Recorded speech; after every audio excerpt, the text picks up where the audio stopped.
Meowdy, gays and ghouls. Did you know that upon the opening of Disneyland's Pirates of the Caribbean, the skeletons in the ride were actually real?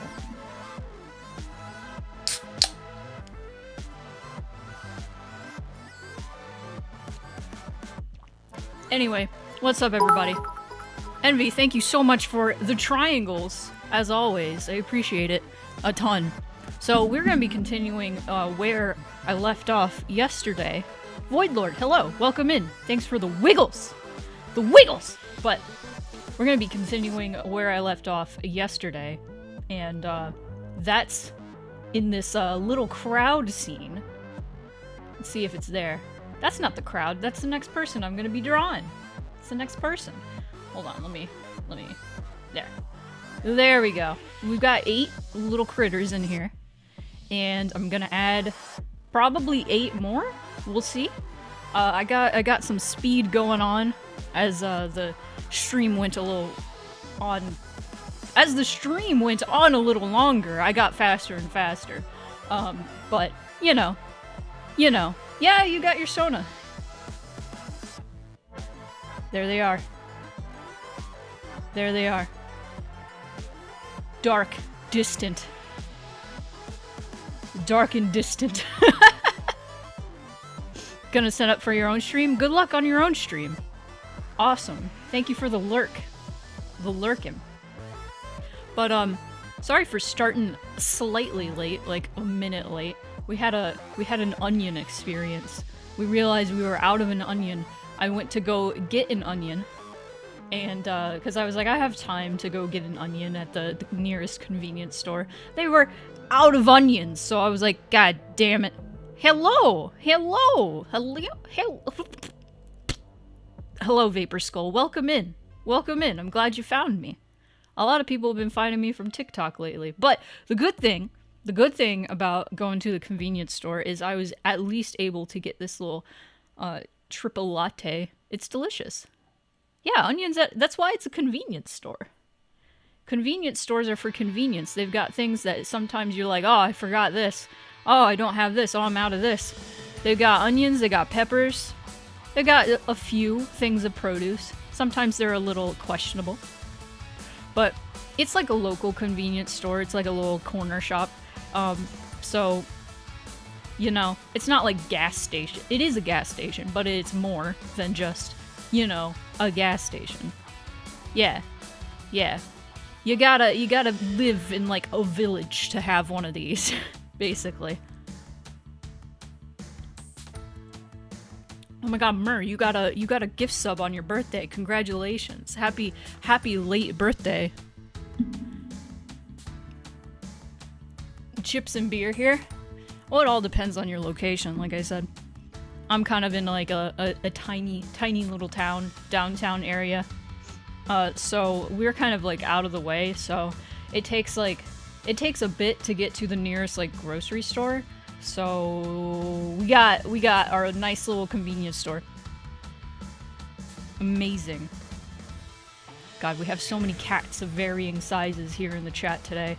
Okay. So it looks like the first cameo I'm gonna be doing is Colin. And I think I want to start putting some characters here more in the foreground, right here. So I'm gonna put Colin right here. Let's put Colin right here.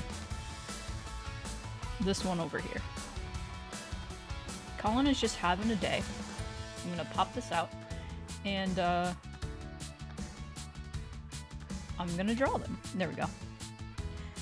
So Colin, whoop.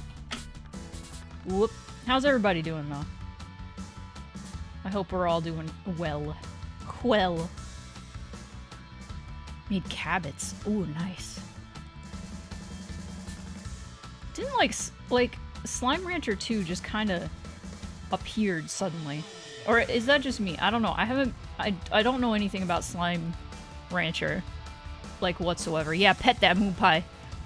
Pet that moon pie. She loves pets. Moon pie loves pets.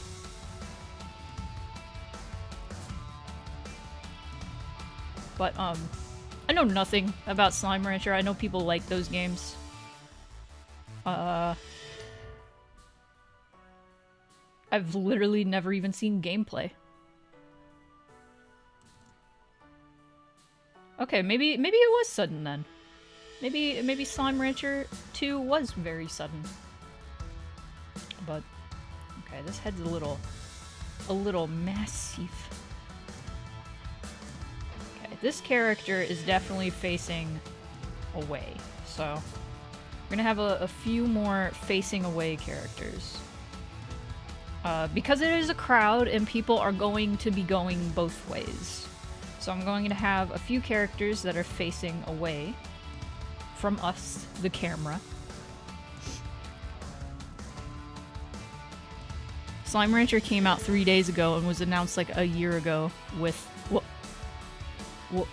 Oh, okay. It was announced once and not really talked about again until release. Oh, okay, I get what you're saying. Okay, now I do. One more game dev day. And then no more game dev. Because all the work I have left is, I'm going to have left is mostly spoilery and mostly boring, and I can't stream it, so... I'm excited for October. Because I'm gonna play some scary games. I mean, I always play scary games, but I'm excited to get back into playing some scary games. Ew!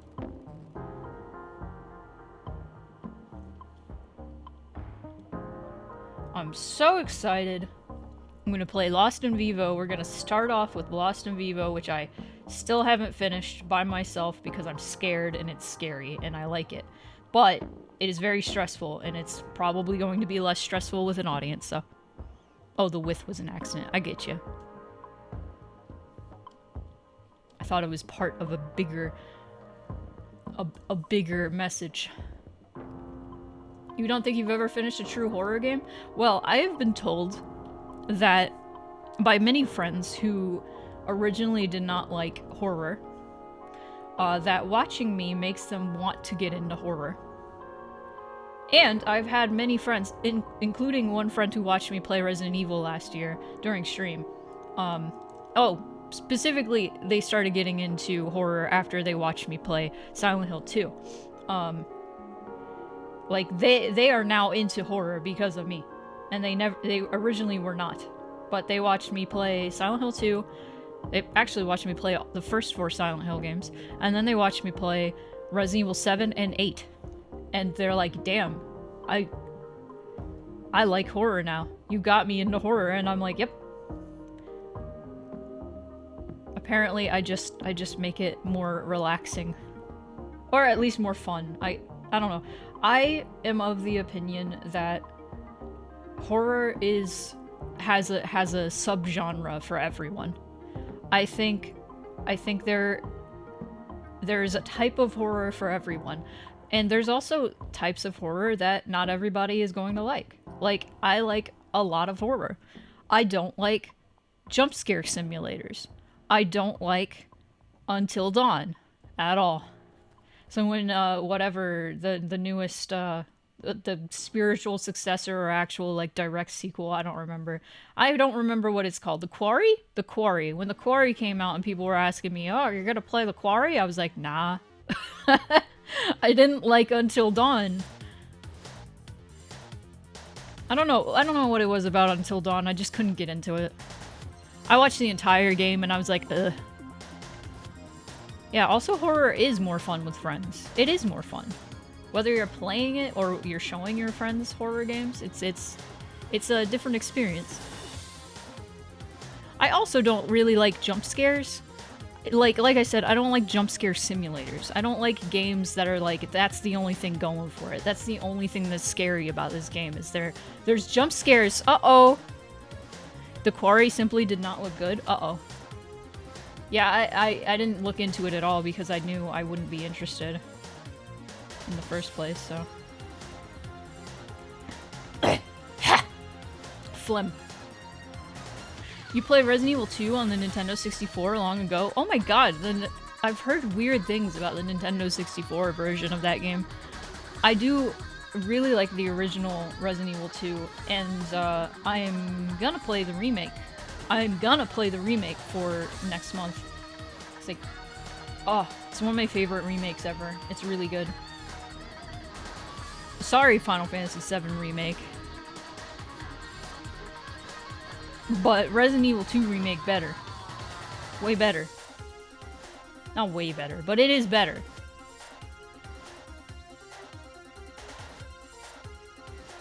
Are you saying it uses tank controls and the camera angle is always fixed like it's a bad thing? Listen, Void. I am a Silent Hill fan.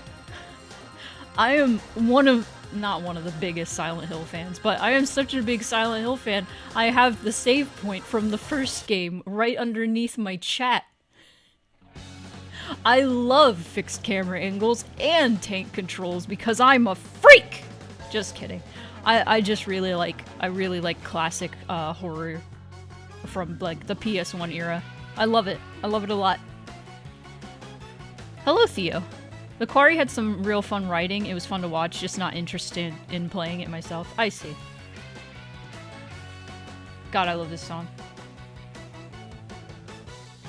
Guys, I made a video based on like that meme, that TikTok meme that's been going around. Where it's like me listening to my 498 hour and 28 minute playlist that's completely disorganized. And I just played a bunch of music from my stream playlist.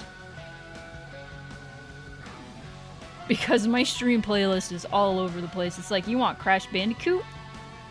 No problem. You want Ape Escape? No problem. You want Yume Nikki Ambience? Let's go.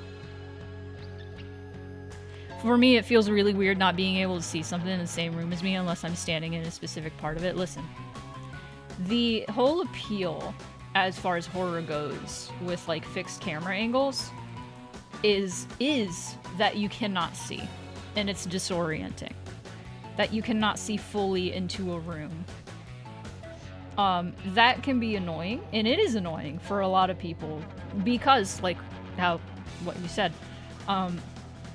But these, in a horror game, it's good to have these disadvantages because that adds to the fear factor. Not like the show. Not like the show. But that adds to the fear is kind of like being without that camera control. That's what I think the game The Medium didn't get about, fixed camera angles. I never played The Medium, but I watched a few videos on it. They were like, oh yeah, classic horror game fans, they really like fixed camera angles. We should make a game with fixed camera angles, with a big, huge focus on fixed camera angles. Completely destroyed that, because, like, every, encounter was a QTE. Like, who cares if it's just gonna be a QTE? That doesn't make it scary anymore. You could just press a button and, like, mash it. Like, come on. Limiting your POV is a pretty good way to make you feel like there is something that is going to get you that you can't see. Exactly. There's a whole lot of, like, camera angles in Resident Evil and Silent Hill, and a lot of other classic horror games, that, like, the angle from which the camera is looking at you is very deliberate, and it makes it look like some creature is looking at you from the corner. It's really cool.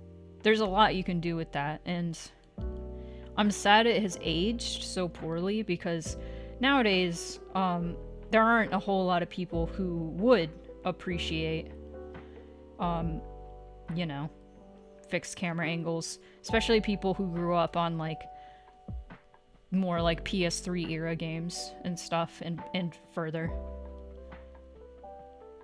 There are so many people that I tried to get into Silent Hill and stuff, and I'm like, it's tank controls, and they don't know what that means, and then they start playing, and they're like, oh, I hate this. Oh, God, how do you play this? And it's like, you just gotta get used to it. You just gotta get used to it. It's fine. I like the game's ability to switch camera angles at the drop of a hat. Because it makes things way more cinematic and neat. Because, like, it's so hard to make modern games with, like, modern graphics do that sort of stuff. Because it requires, you know, things to be loaded in. This is why, like, pre-rendered backgrounds were the way to go with these style games. But, you know, it's fine.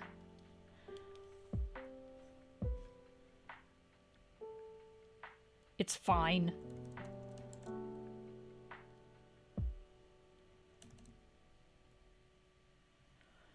I kind of got the zoomies today, I think. I've been having a lot of coffee today. Lots of coffee. Sometimes you gotta. Okay, let me get a little bit of this orange.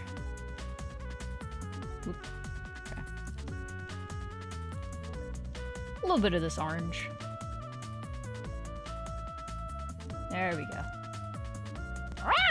Thank you for the follow. Hang on, let me see if I can catch your name. Kitsune. Kitsune.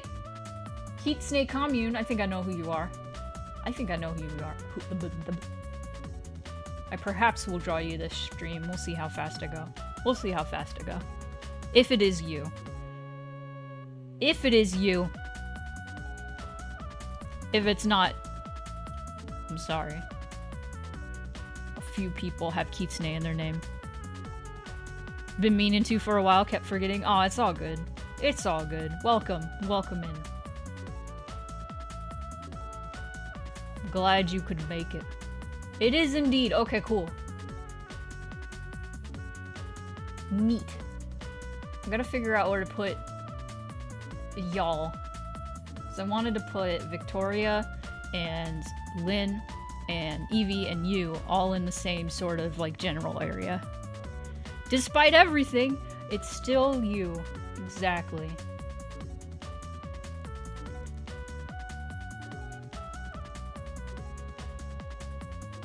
Exactly.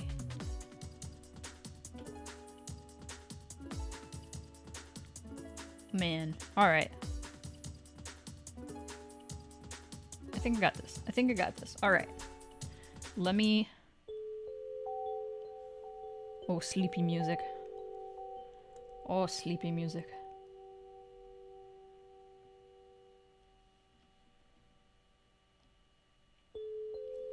In the end, I'm going to be doing, like, some shading for some closer-up characters. Like, some general shading, not, like, super in-depth.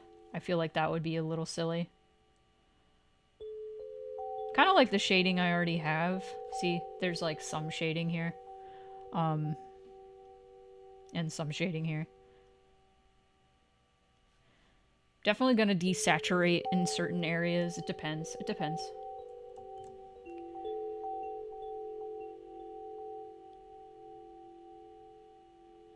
Oh, man.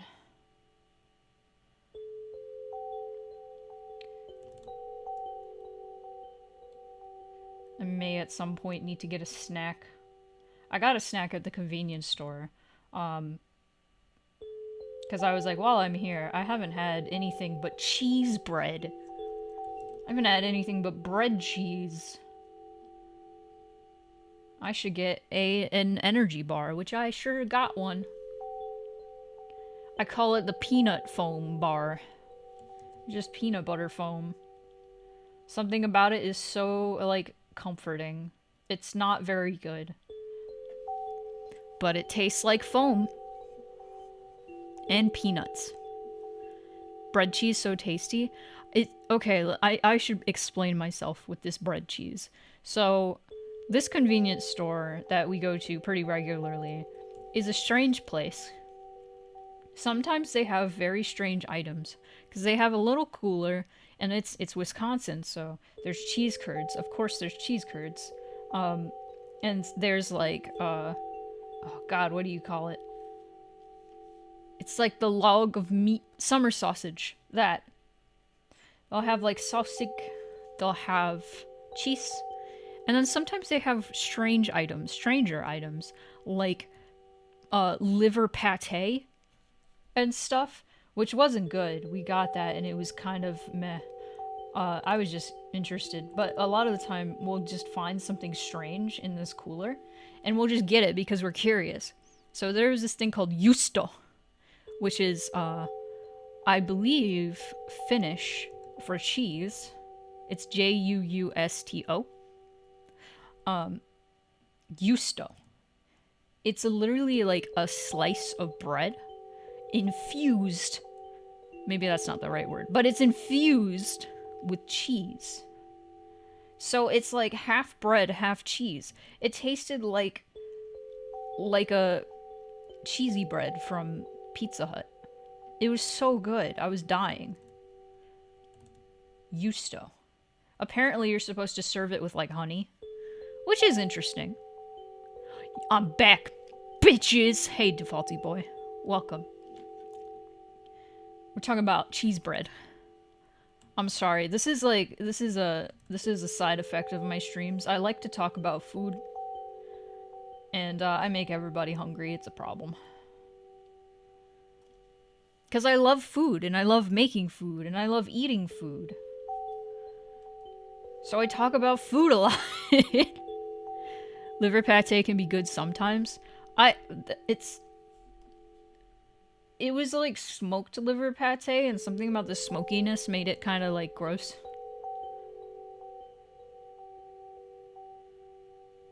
I want to have liver in a better context. Because I feel like I would like liver. Because work and battery couldn't stick around. That's all good. I hope you can stick around today. I'm only on my first character.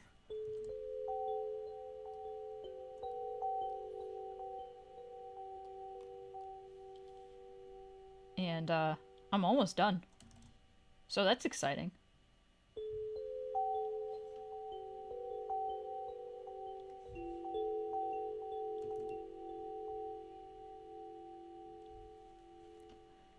No work, baby. Awesome. Meanwhile, I'm over here working. It's fine, I'm having a good time as I work. And that's what matters. Okay, this is the right leg. I was gonna talk about Final Fantasy VII today. Like I usually do, because I like Final Fantasy VII. Because there was like yet another thing that I ran into that I'm like, man, I'm mad about this again. No work here, only cheese. I'm trying to think of what it was. And I think I remember. Most of you, or at least some of you, probably have heard my rant about my biggest beef with the remake, FF7 remake. And that is the way they handled Sephiroth, and I get they're probably doing something with that, and that's why he appears so much and like really early at that, as opposed to how it went down in the original. They barely talked about him until like the reveal. He doesn't even appear. His reveal is his sword through like what you thought was the biggest bad guy in the game up until this point. Anyway, you can explain that away and be like, oh, well, everybody knows who Sephiroth is. It would be like trying to hide Darth Vader at this point. And it's like, no, listen, I think his reveal is the coolest shit ever, and the fact that they just went, no, we're not gonna do that, we're gonna show him as much as possible so we can show him in, like, previews and stuff, pisses me off, because that moment in the game was, like, one of the coolest things ever. Anyway, another thing that bothered me about Sephiroth's, like, quote-unquote reveal.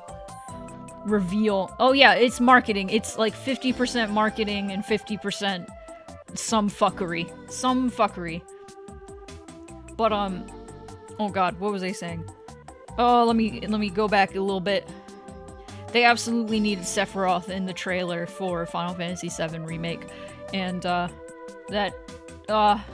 they could have just made him for the trailer and that's it. I would have been happy. That's okay. And then people have been like, woo, Sephiroth. And then they would play through the game for like 30 hours and be like, where the fuck is Sephiroth? Where the fuck is Sephiroth? And then, like, when there's finally mention of Sephiroth, they'd be like, whoa! And it'd be awesome. But, no, that didn't happen. Anyway, the whole Trail of Blood sequence, which leads up to Sephiroth's reveal, was kind of nixed. It was kind of, like, dumbed down, so they didn't have to put an M rating on the game. Okay, we got Colin done. Let's also hide... Let's hide this. They didn't want to rate the game M, because for those of you unfamiliar, the Trail of Blood scene is exactly what it sounds like. You have to follow a trail of blood up the stairs of Shinra HQ, and then it leads you to somebody with a sword through them. And it's the coolest shit ever, and it's set up so well, and it is executed so incredibly well. However, this was completely taken out of the remake. Not quite completely, but it does not have the same effect. Because, one, it's not a trail of blood, and two, one of the reasons this was so effective in the original game was because you spend so much time scaling this building, essentially, like going up each floor and meeting all these people, all these NPCs walking around, they're everywhere, and then when you're following this trail of blood, all these NPCs are all dead! They're all dead! They're all on the ground dead! All of them! They did not do that in the remake. They did not do that in the remake at all. That is not a thing they did in the remake. I did not find a single dead body. I found goop. There was black goop I had to follow upstairs, and it was stupid, and it did not have the same effect. Because they're like, oh, we want this to be teen rated. We don't want it to be mature. And I'm like, no. You should have made it mature. I would have been happier. You should have just gone full blood. Are all my crowd slots filled? I'm sorry, I had to cap it because I am running out of time. I have 27 that I need to do, and I wanted to cap it until I could get all of these done. And if there's still room, I might open up a few more, but I appreciate you asking. You know what? That reminds me. I should probably put that as a note somewhere.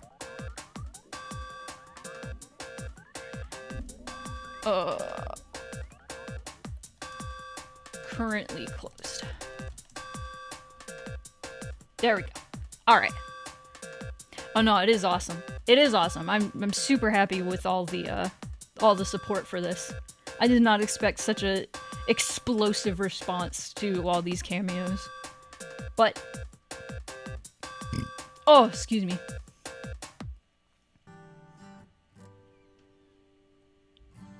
Yeah, it's from a game called Ape Escape. There's gonna be monkeys.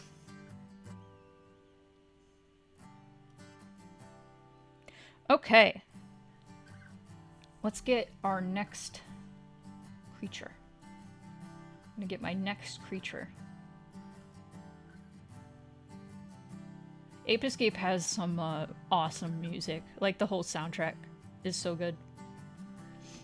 Okay, so let's save this. And let's change some stuff. We are on 10.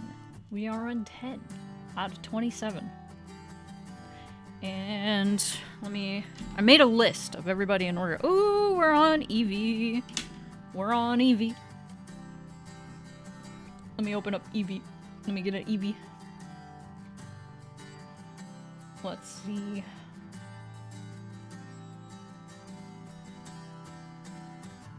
Gotta find.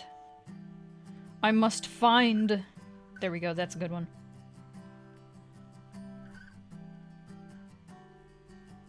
I'll use this one. Monkey. Monkey. Okay.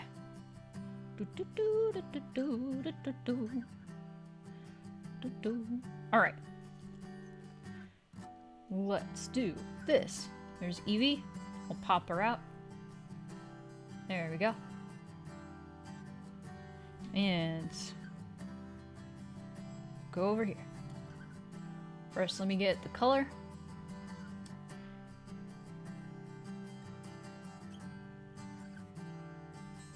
Here, I'll put Eevee right here. I'm gonna name this and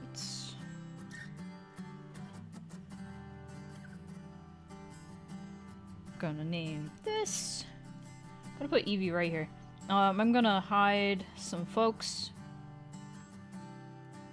There we go. So I can properly put her. There we go. Oh man. Oh, I was on my Sephiroth rant. So like the fact that all these NPCs are not on the floor dead just kind of made that moment a little staler. It's not nearly as terrifying or mysterious or anything. So it just kind of fell flat. And this is the thing about this is like a reoccurring thing throughout the game, like the original game. Thank you for the follow. Luke, welcome in. Welcome in. But, so this is a reoccurring thing throughout the original game, where the Trail of Blood music comes on, the it's the creepy music. And then everybody around is either unconscious or dead, and you're like, oh shit, here's Sephiroth again. And so the fact that they didn't set that up is kind of worrisome to me. It's a bit worrisome, because that's a thing that happens all the time in the game. So you're always like, oh, Sephiroth did this.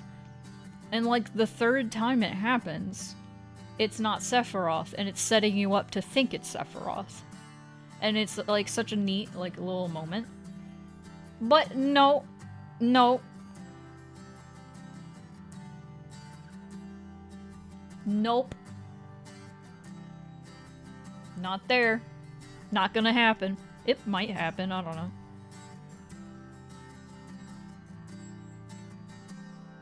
Who knows?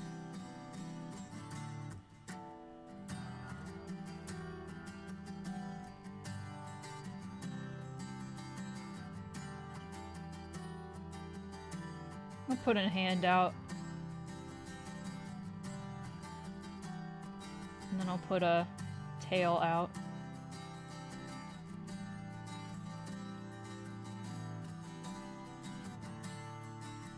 And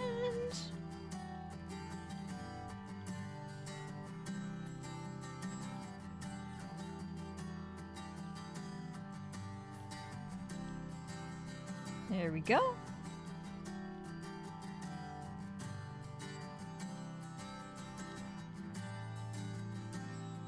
Awesome.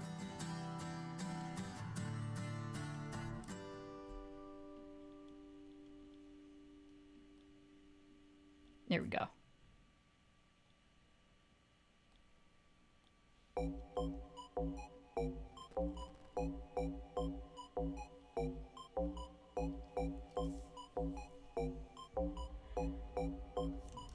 What is this funky music? I like it.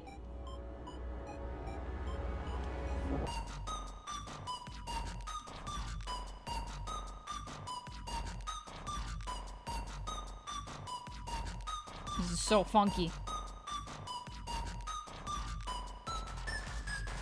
This must be Omori. That's why I don't recognize it. Nope. Nope. It's Lisa. It's still funky. I like it. Awesome.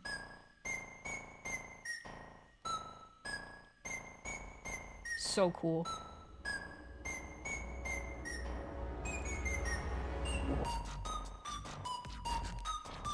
There we go.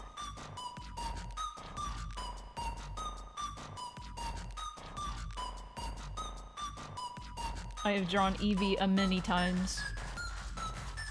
So I'm just going for it.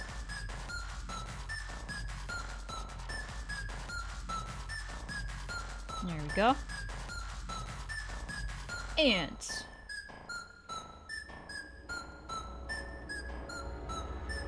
there we go. And...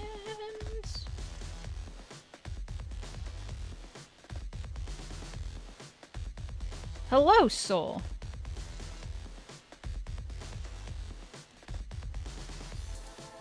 And hello, Neo. The one.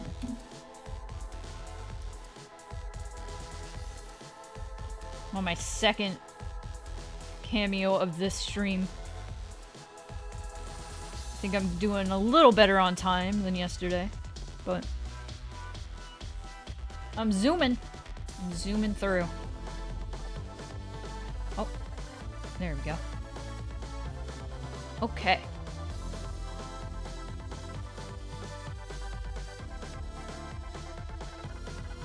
I still haven't beaten Necrodancer.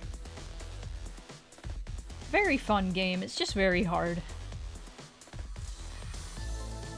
I always get so discouraged with roguelikes, which is why I'm like hesitant to ever play roguelikes, unless there's some neato thing with them that I haven't seen done before, which is why I got into Cult of the Lamb. I didn't care too much about the roguelike aspect, I cared more about managing my cult. I am drawing a crowd scene, Neo. There you go. For my game Mixed Feelings 2. I wanted to add a little bit more life to this crowd scene because everybody was just blobs. You recognize that blue one? Oh shit! Hi, Eevee. Yeah. I got to you.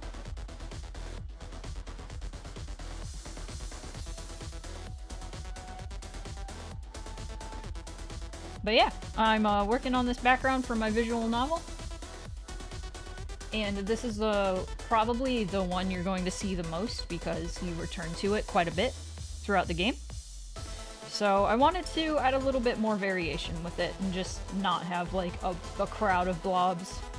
So I thought it'd be a fun opportunity to give a bunch of people the chance to get a little cameo. And sure enough, I got 27 characters that I gotta draw. So the support is pretty like overwhelming. I'm pretty whelmed right now. In a good way. Overwhelming support is a good thing. It's looking great. Thank you so much. I'm glad. I'm glad. But yeah, if you guys haven't heard about Mixed Feelings, that is what I have been working on all month this month. At least the second game. The first game is available, and it is pay what you want, including free. So if you would like to play it, you could do that completely free of charge if you so choose. Donations are not necessary, but they are appreciated. And if you want to check out that game, you can type !MF in the chat, and it'll take you straight to it. It is available for, I think I literally just made a Linux build, but it's available for Mac and PC. I'm not sure if it works on Linux, because I have no way of testing that. Unfortunately, I have no way of testing that. I don't know what that emote is. But yeah, I know nothing about Linux, but I've had a few people ask, is there a Linux build? So I'm like, you know what? I'm gonna make a Linux build. I don't know if it's gonna work. Because there are some things that are like, I had to put in some code specific to like Mac and then specific to PC in the game. So I don't know if there's anything that had to be specific to Linux, so I'm a little scared about that.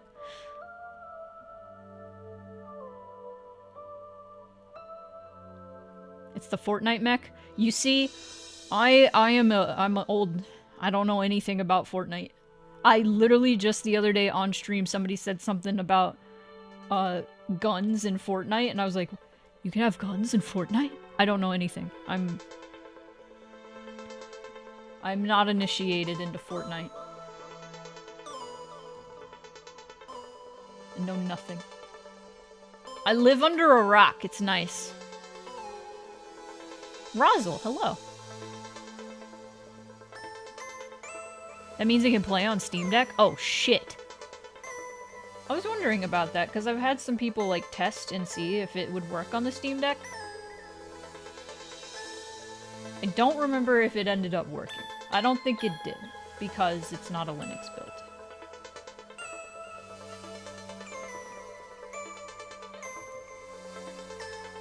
But we can see. We can see. Anybody with a Steam Deck want to give that a try? Go for it.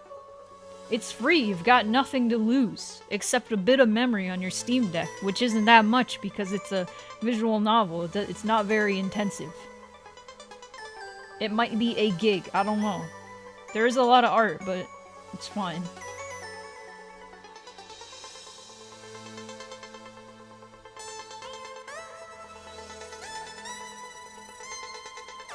Case, hello. Oh, don't worry, Neo. If you gotta go, you gotta go. You don't even have to tell me if you don't want to. You can just skedaddle whenever you want. Raven Dramatic currently have no energy. I feel that. I feel that. But welcome in regardless.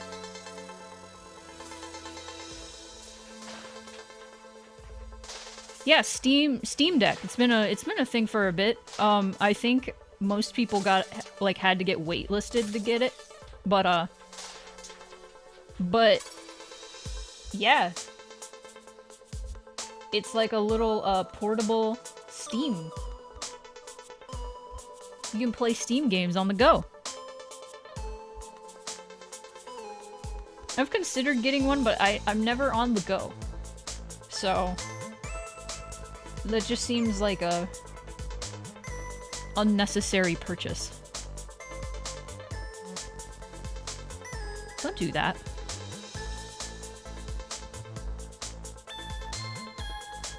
You can lurk, but don't beat your head into a wall.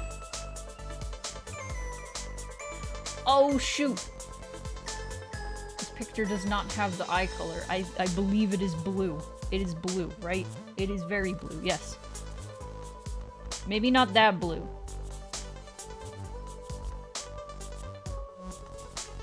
Do that. There we go.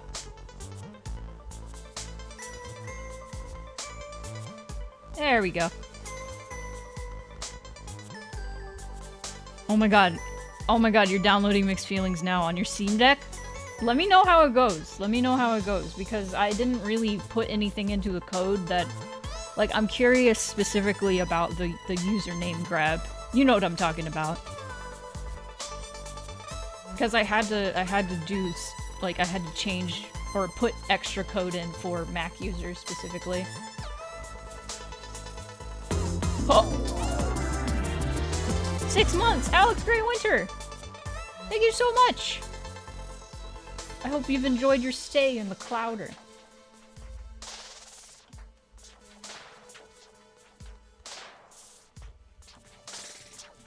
Ooh, okay.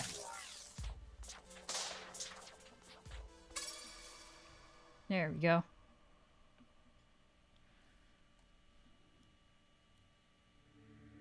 There's only Mac and PC on itch? I put Linux in there. Hold on. I'm gonna check.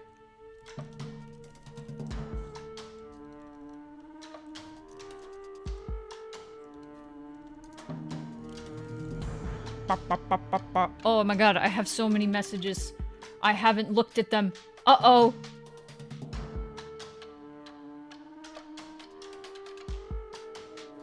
Oh no, okay. It was just somebody saying thank you for the help. Okay, gotcha. Whoops.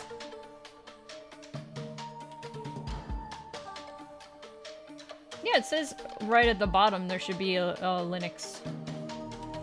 Should be. Should be. What the heck? What the heck? What the heck? Alright. Well, shoot. What? Hold on.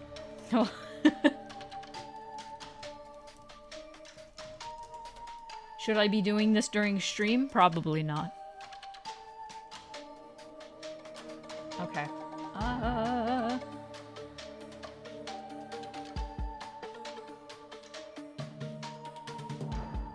Edit game.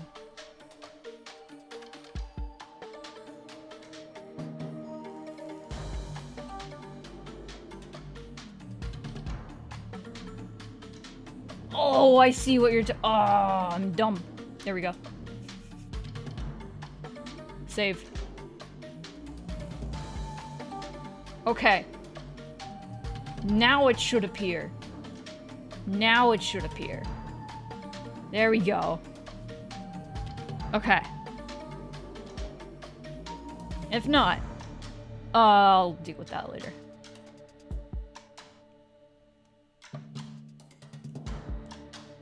Now it's installing. Okay. Yeah, definitely let me know how that goes.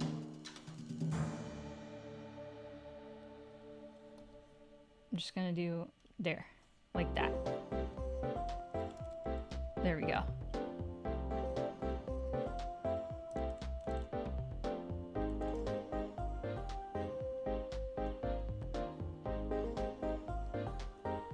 There we go.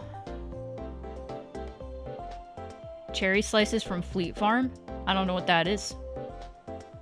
What is it? Tell me more.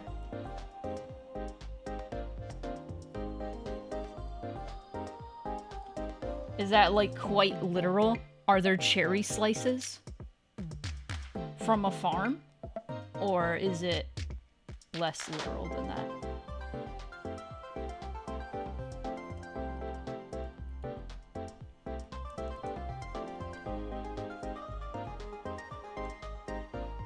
Candy? Oh, I don't like candy. I don't taste sweet stuff. I'm a cat.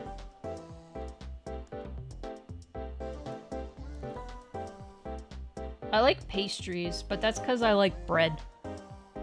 Oh, it's a retail store. It's not around here, so I've never heard of it. Or might have, and I just forgot, because it's not around here.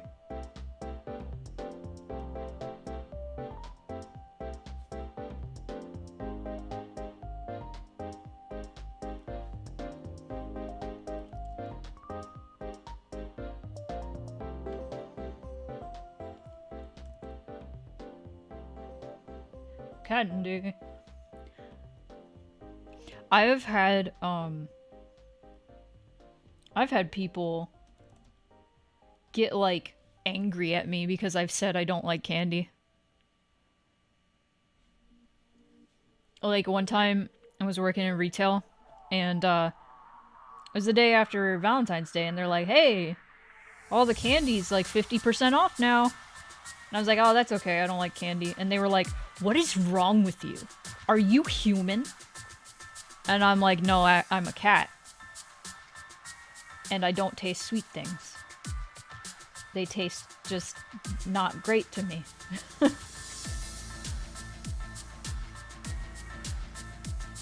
we go.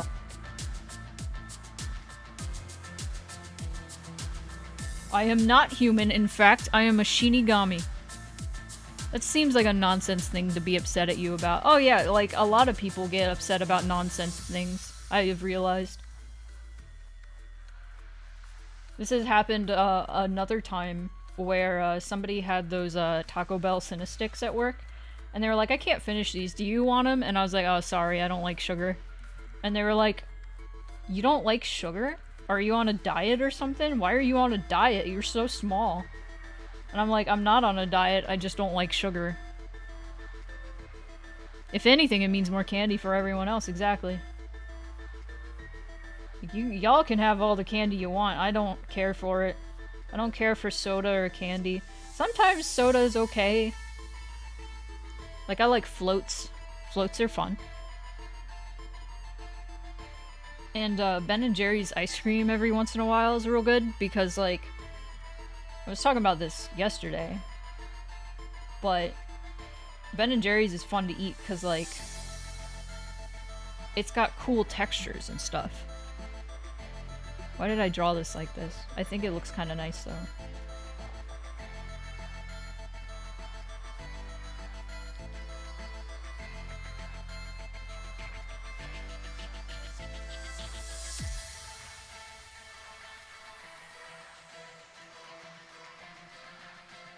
Hello? Alright. Oh, okay.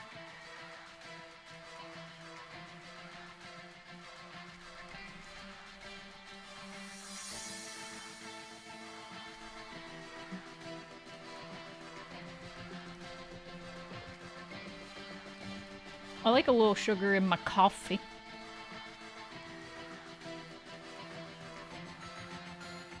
Just a little bit, because coffee's really bitter.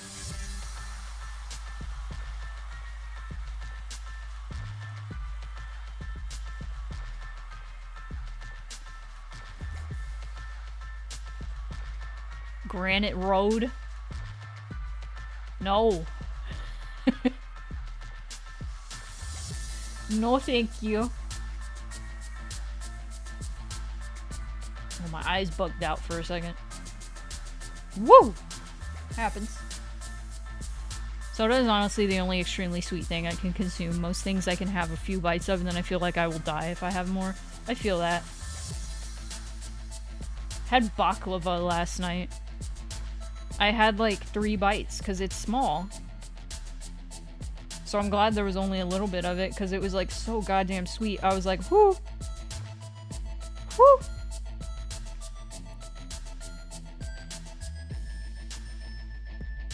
One candy thing I like, and I can't even have too much of this, is M&M's. And this is gonna sound insane, but one of the only reasons, probably the only reason I really like M&M's, is I can sort them. Like I said, it sounds crazy. Be like, oh, well, then you should probably like, you would probably like Skittles too. No, I don't like Skittles. I don't like if I like chocolate, okay? Like, chocolate's fine. I like chocolate. But most of the time, if I'm choosing chocolate, I am choosing 95% dark chocolate. Like, savory chocolate. With like 2 grams of sugar.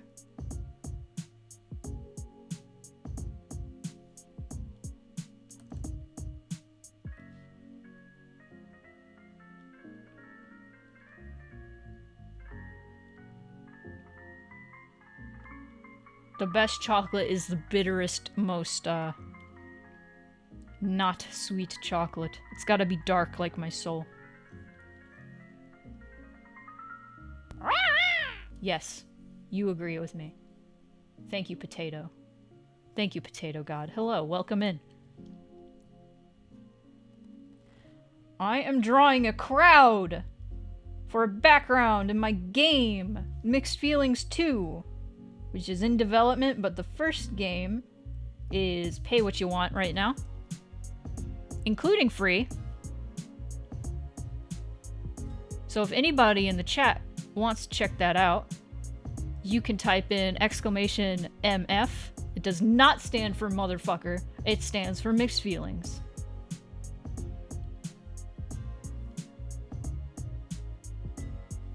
Contrary to popular belief.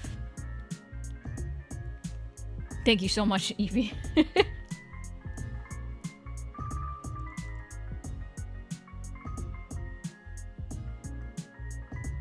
Appreciate it.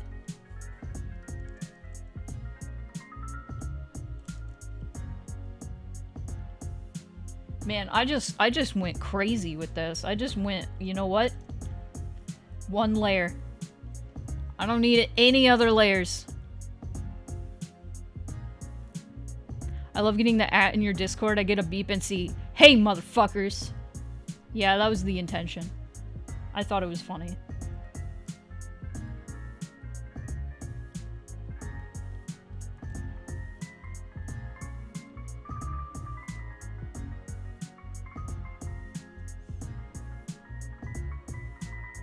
Oh my god, new command, same format. It just says motherfucker.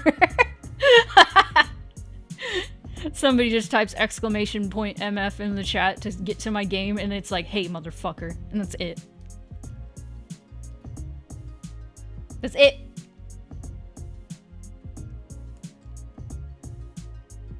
Like, what did you expect? Mixed feelings? No. God, when is the anniversary of Mixed Feelings? It's next month. I just don't remember what day. I think it's the 13th. I should probably plan a stream for that. Perhaps. That might be smart. I mean, I did that last year, and I was planning on doing, like, an edit of that stream, and then I lost that stream footage, and I was very sad about it. Because I remember I was losing frames like a motherfucker. As the name of the game suggests.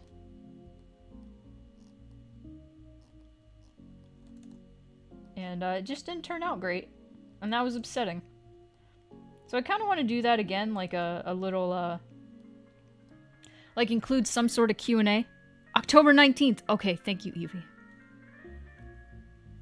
Awesome. But no, I would love to do another Q&A sort of deal and go through the game and give some like trivia and stuff while playing through the game. I think that would be fun. And maybe, Case, if you're here, maybe I could have Case on and we can do like a double streaming going on. Talk about each thing, because Case did the music. It's been 2 years. Can you believe it? I can't believe it. It's been 2 years. Unreal.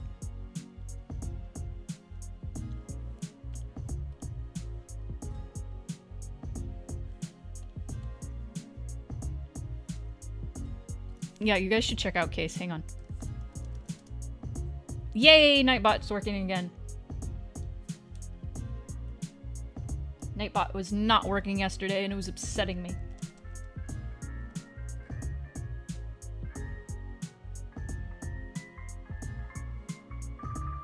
Time is fake. It is fake. I still can't believe I started working on it 2019 and then somehow throughout 2020 I finished it. While working in retail half that time. How did I do that? I still don't know. Like, what the fuck? Inhuman. Superhuman.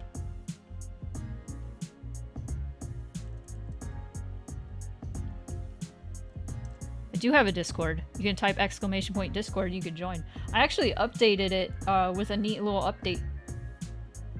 I'm excited about it. I wanted to make sure everybody reads the rules. Yeah.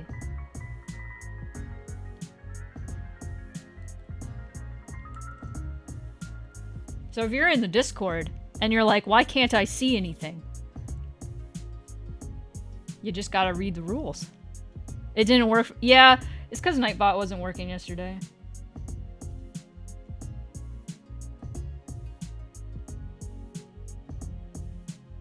Nightbot was having a slumber.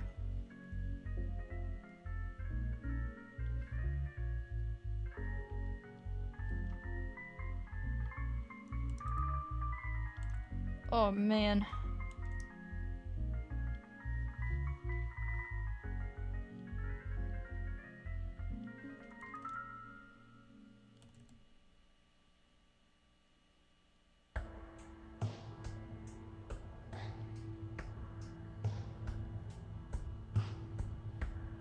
This is like the best Eevee I've ever drawn. Why?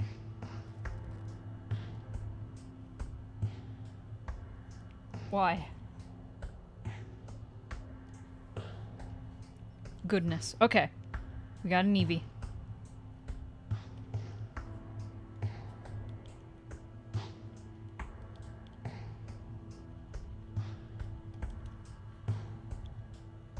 What the moon pie doing? Uh-oh. Hold on, we gotta check the moon pie. Hello, Himbo. Oh man. Alright, let me... Oh, shit. Here we go again. Here we go again. Alright. Burb. Burb.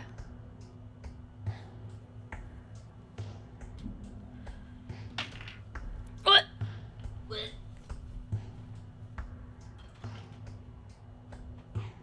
I want a treat. You want a treat? You want a treat? You want a treat?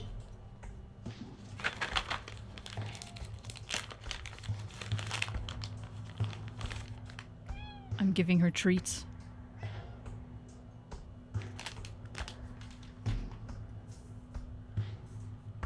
She has been given a treat. Amazing. She's very, very sleepy. Very sleepy. That's what she sounds like right now.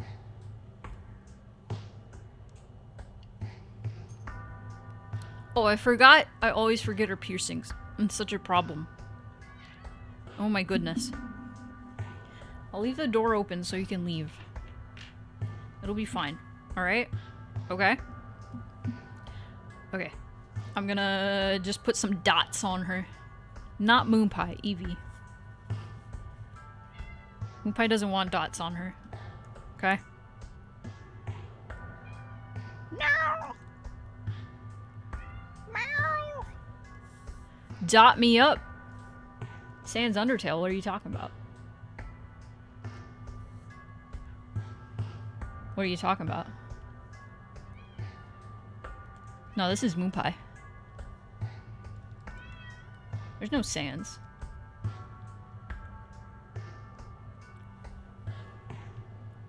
The mug? No, that's just my mug. That's just my mug.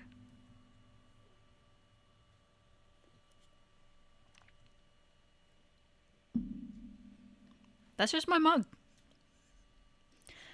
Dot me up inside. Dot me up inside. There we go. She's done.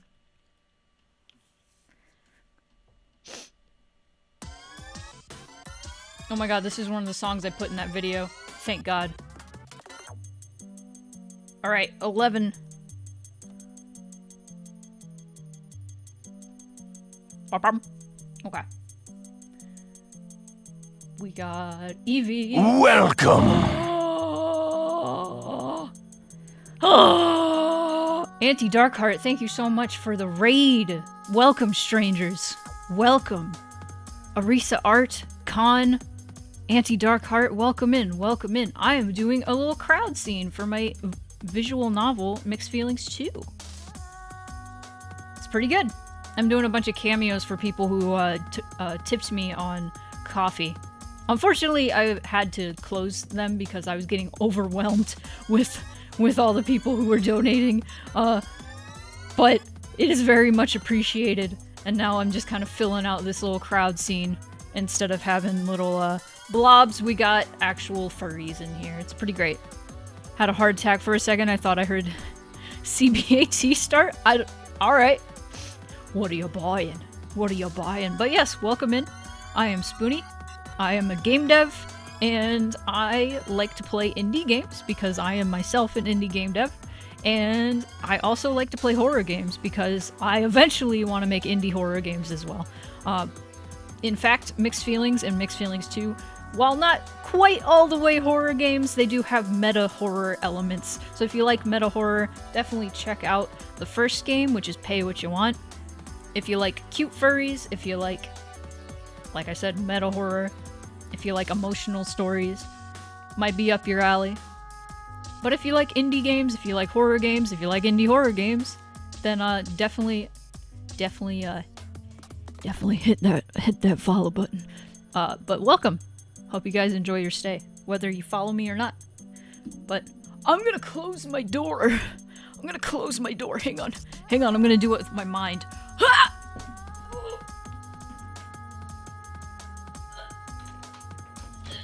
Shit. I'm projecting my voice. Oh shit. Alright, we're back. Hey, what's up? I'm on my 11th cameo. Who's next? Who's next? I'm gonna find out. Jake! Sound Jake. Sound Jake is next. Let's get Sound Jake. Where are you, Sound Jake? Where are you? Excuse me. Goodness. I know you're in here. There you are. Sound Jake is a good design. Good. Good design.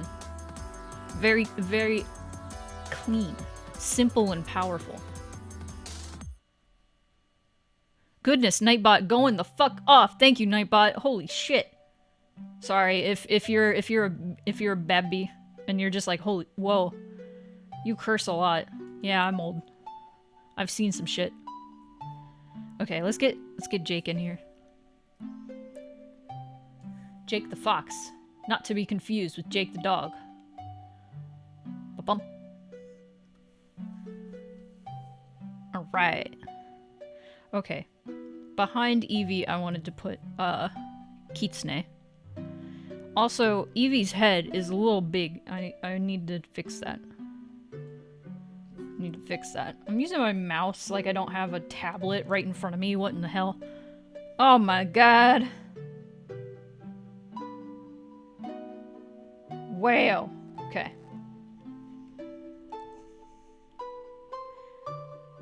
Smallify.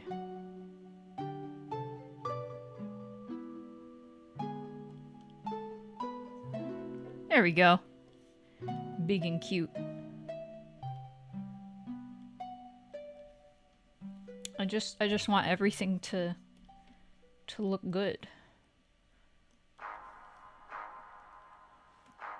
You still look good. It's just now you look uniform. Okay, this song is funky. I'm enjoying it so far.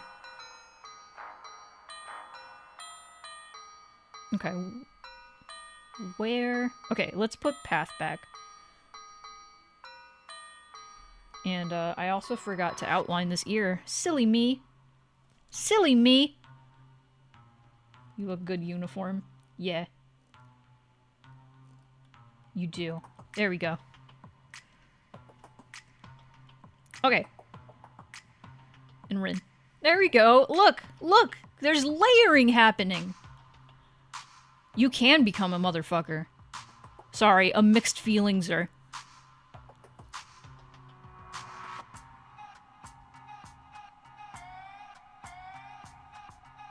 This song is awesome. Okay, let's put Jake somewhere. How tall is Jake? Jake looks a little tall. Let's put Jake behind Sparky. Oops, that's a folder, not a layer. So let's hide Sparky. And I'm gonna get Jake's colors. Ba-bum.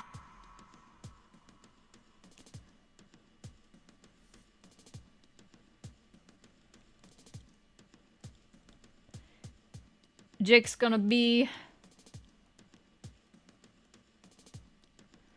How about talking to Path? Let's have Jake talking to Path. Did I change this? I did. Okay. There we go.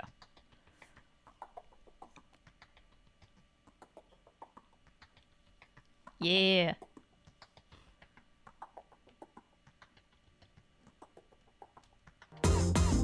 Oh shit! 22 months! 22 is my favorite number, hell yeah. Hell yeah! Awesome, Poltra, thank you. And welcome. Welcome to the crowd. Poltra has been the longest Twitch sub and also the longest patron. So give it up for Poltra. That was me using... I can make clapping sounds with my mouth. It's just a thing I can do. You're collecting them? Good. I wonder if I can make the cat bigger. It's so weird that it won't let you have the cat. Twitch, get on that. Get on that.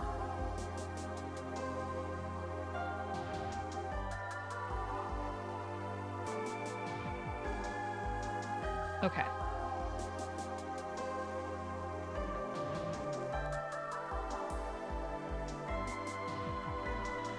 The cat. The cat.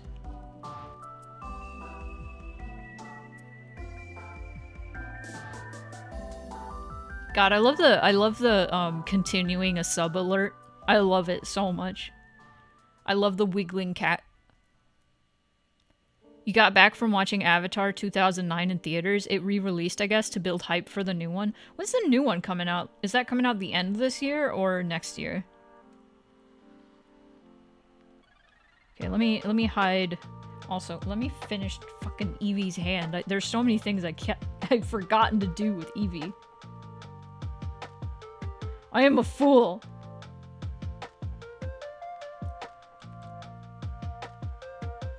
I watched Avatar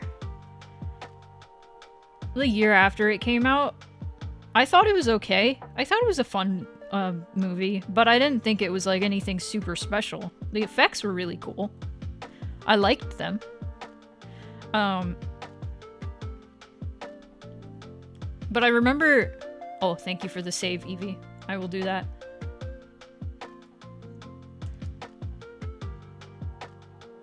I remember being bothered by specifically the fact that the main character, like they lived in this super high-tech society, right? And he was using a push wheelchair. Like, that just seemed a little silly. Like, maybe there was reasoning behind it, sure, but I mean, I guess he ended up not using the push wheelchair, spoiler alert, and just becoming an avatar, but you know. Or becoming a, Na'vi, whatever. December? Oh, damn. It was good. It is a good movie.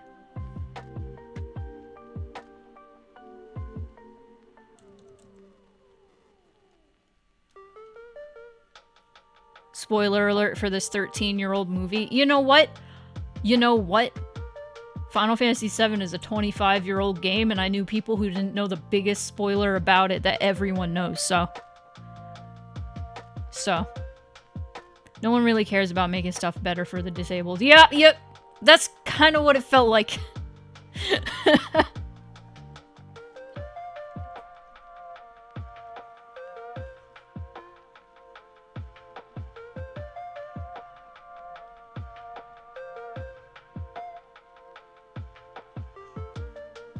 I have a question. And, like, call me out if I'm being, like, ignorant or anything. Because I'm not physically disabled. I have issues with my back, but, I wouldn't call myself physically disabled. There is a trope I see a lot in fiction where, say, okay, I'll use an example from a game I recently played. There's a character who is missing an arm. And he's kind of bummed out about this because he kind of lost it recently. Now, he's from a tribe where they kind of, like, they value, like, battle over anything. And if you cannot prove yourself in battle because you have some sort of, like, physical disability, like losing an arm or going blind, etc., they, you pretty much, like, lose all of your honor in this tribe. This is the game.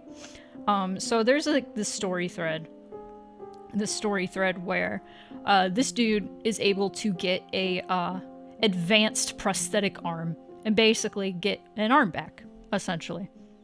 And he gets it, but then he decides, I don't want this anymore because losing my arm has become a part of my identity.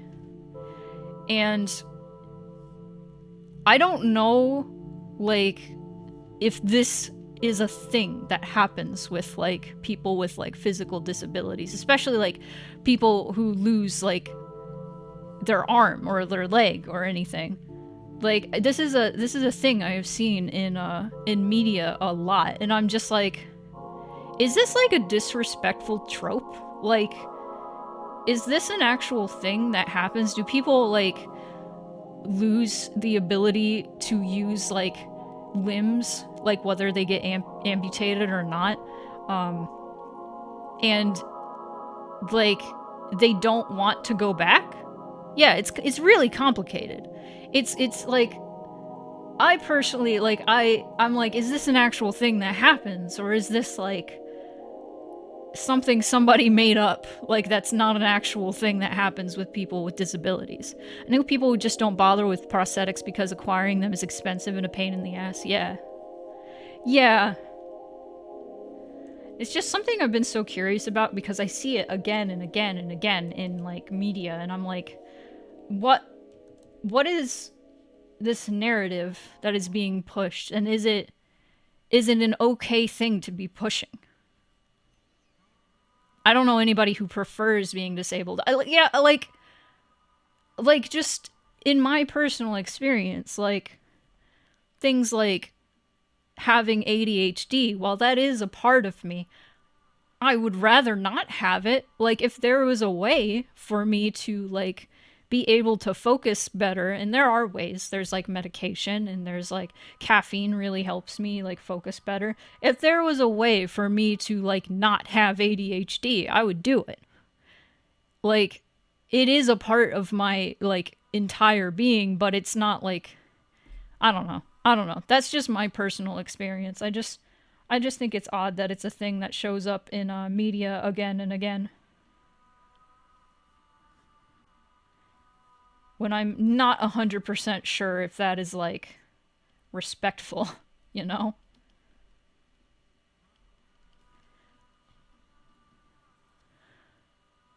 Also not physically disabled, but I've definitely seen people complain about the whole solving disability through tech magic that does not exist in the real world as a harmful trope, since real world disabilities cannot be fixed that easily. Yeah.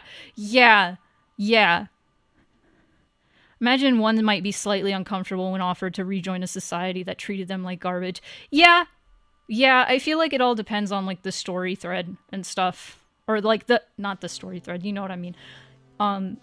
It all depends on like the context of like the character and the story and stuff. It's a major gray area, and the way any other person views it almost certainly is colored by their own experiences and opinions. I'd rather be healthy than be an inspiration. Yeah, I totally understand that. Would you not rather a society that gave space for it instead of changing yourself to not have something that's considered a disadvantage? Hang on, let me reread that in my brain and process it better.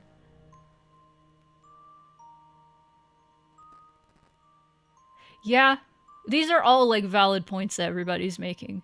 This is a complicated subject for sure, but this is like something I've been thinking about since that whole like thing that happened in that game. I'm not specifying the game, but if you are currently playing it, you probably figured out what I'm talking about.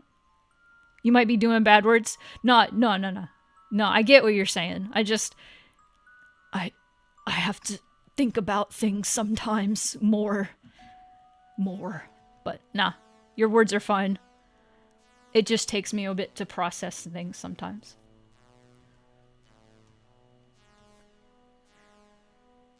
But yeah. I'm trying to think of another example. That is like the only example I can think of at the moment. Is from that specific game. 'Cause, like, with that story in particular, the fact that he was from a tribe that just like viewed disabled people as like a burden to the tribe, and a lot of the time in this said tribe they would just sacrifice people that had like were maimed or disabled or like physically disabled in any way. They'd be like, oh no, you can't defend yourself in battle, fuck you, you're gonna die then. I feel like that like adds to like that whole deal, and how he's like, nah, listen. My tribe should respect people that have these disabilities. See, the thing about him is that he would only put his arm on, his new arm, on, like, when he had to do battle. But then he would take it off. And, like, part of me gets it. The other part of me is like, yeah, I don't know. But, like I said, I'm not physically disabled. I have no, like, word in this. It's important to ask questions. Rather, the option existed to not be a cripple instead of having to change everything to work around me being one. Because, it's not great. Yeah. Yeah. Yeah. I totally get what you're saying.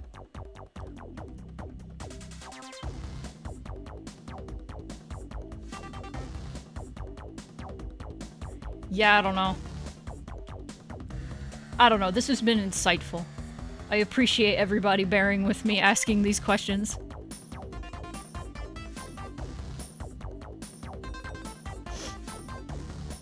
Bum bum bum. One of my closest friends is an amputee, so tropes around disability hit me pretty differently nowadays. Yeah. That's understandable.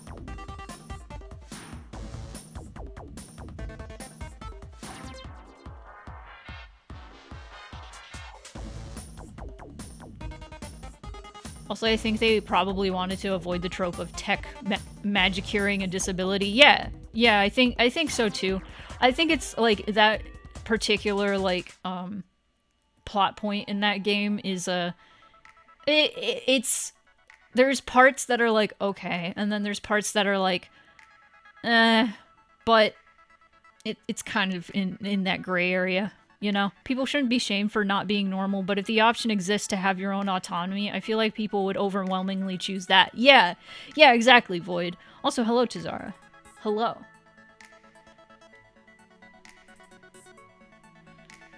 Man.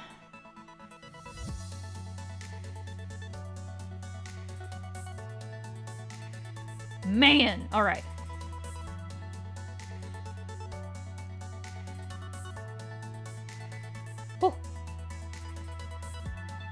I'm just gonna put Jake in just a shirt. I hope they don't mind. Oh, there we go. Because I know I've done a commission for Jake, and they were pretty, like, yeah, my persona is pretty fluid in style, so just go for it. And I'm like, alright, neat, I like it. Love to see it.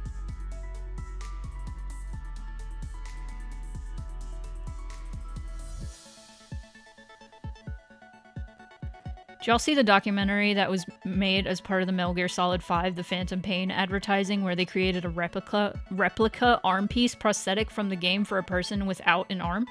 It kept breaking and didn't work. Good lord. Good lord. I did not see that, but that's crazy. So wait, okay, what? So as an advertising campaign, they made a replica of an arm piece prosthetic from the game for an actual, like, amputee? That's kind of nuts, honestly. That's a little crazy. Especially if it was faulty.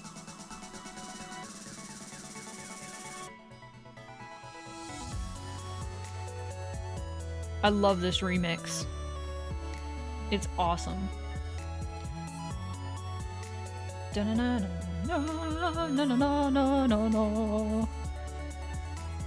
Yeah, that's a little fucked up. Things like glasses are pretty normalized, but I've never heard of anyone considering glasses as a form of erasing disability. Yeah! You know, Void, you make a really good point. You make a really good point.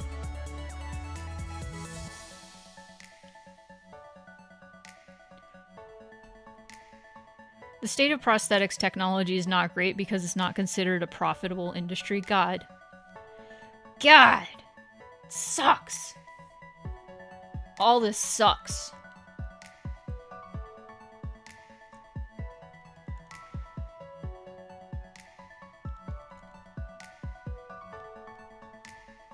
Okay.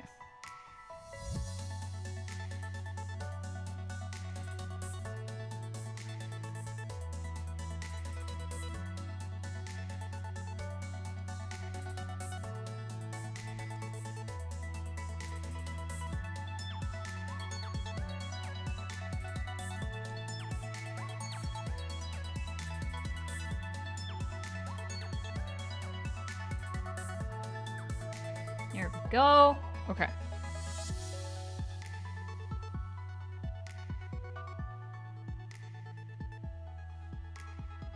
Okay. I really love this character's color palette because it's like super simple. I have a weakness for super simple color palettes. I think I've been talking about this a lot. I think it's best to just stick to a few colors for a character design.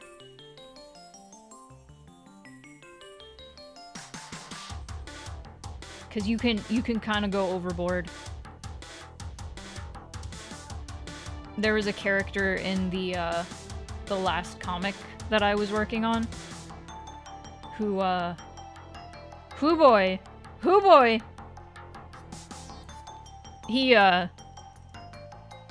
His color palette was relatively simple, but the thing about his color palette is he had like 8 different browns. And I was like, why do we have to put so many different browns on this character? Why do we have to do this? When we could just do like 2 or 3. But no, there had to be 8. And I was like, come on. Come on, why we gotta do this?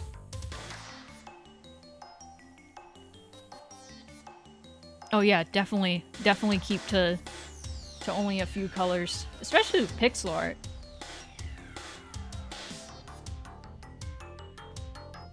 See, this character we got 2 different browns, and that's nice. It's good.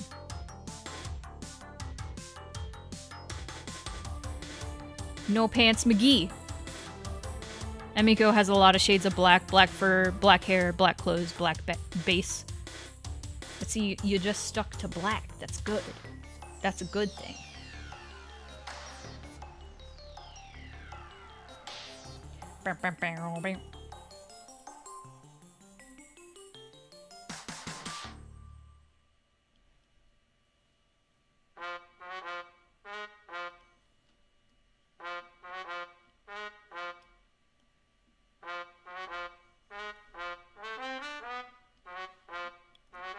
Has anybody seen the Trombone Hero game?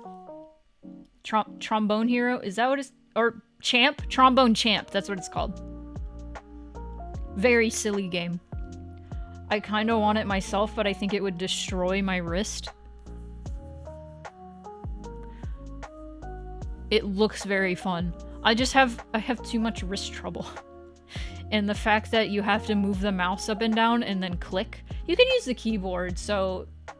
They have it so you wouldn't destroy your wrist, but I feel like it would just feel more intuitive to just click with the mouse, but oh, it looks very silly and fun. The fact that, like, it seems most of the music is royalty-free or public domain.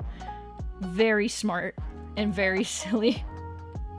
So people can stream it and not get in trouble. Impaired motor function. This sort of game looks like it could be challenging for me. But I still want to try it. I'm surprised nobody has ported it or something similar to VR yet. I want like a trombone controller. I thought that's how it was controlled when I first saw it. I was like, oh shit, do they give you a trombone controller? Imagine. But nah. I kind of really miss games like Guitar Hero where it's like, nah, you need a specific controller for this. You need the chainsaw controller from Resident Evil 4 to play this game. Thanks for streaming, Spoonie. Well, thanks for stopping by, Evie, and thanks for offering your Doke for the cameo. I'm glad she has turned out good.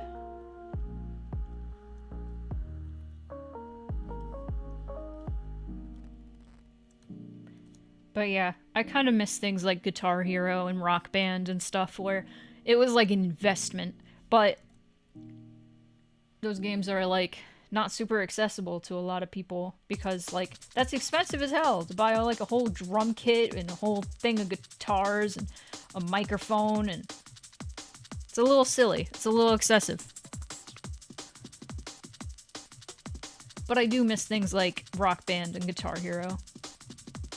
I know they're still out there and they still exist and people still play them, but God, I miss like going over to visit like family or friends and stuff, and they're like, hey, you want to play Rock Band? And it's like, fuck yeah, I do. And then you just sing Red Hot Chili Peppers.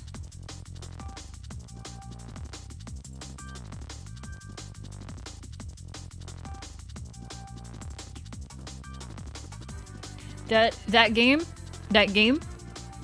like, I know I'm praising it and shit, but that game is like one of the reasons I stopped wanting to sing in front of other people, because my family made fun of me, because I was like, yeah, I wanna sing Here It Goes by fucking OK Go or whatever. I wanna sing that, and then after I sang it, because I don't like, I wasn't really like putting my heart into it or anything. I was just trying to be strategic about it and like sing on key, which is what you do for the game. It just listens to the key that you're in, the note that you're hitting. So I just had the mic up to my mouth and I was just like, oh, here it goes, here it goes, here it goes again. I wasn't singing. And then my brother made fun of me and was like, yeah, you were just holding the mic and you were just like, here it goes, here it goes, here it goes again. You were so bored. And I'm like, shut up. Let me play strategically. Let me play Rock Band strategically. I am doing it the way I want to. I don't need to put my whole heart and soul into it. That's more embarrassing. Unless I'm singing the Pokemon theme, I'm not putting my heart and soul into it.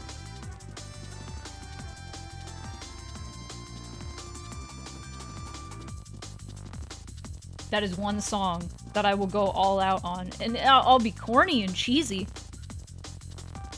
Points first, heart and soul second. Listen, yes, yes. I mean, my family also made fun of me for how I, like, stone-faced played the guitar.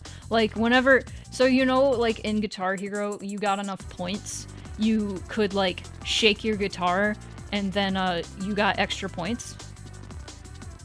So, my family made fun of me because whenever I filled that bar up, I would just, like, shake the guitar real fast and then just keep going.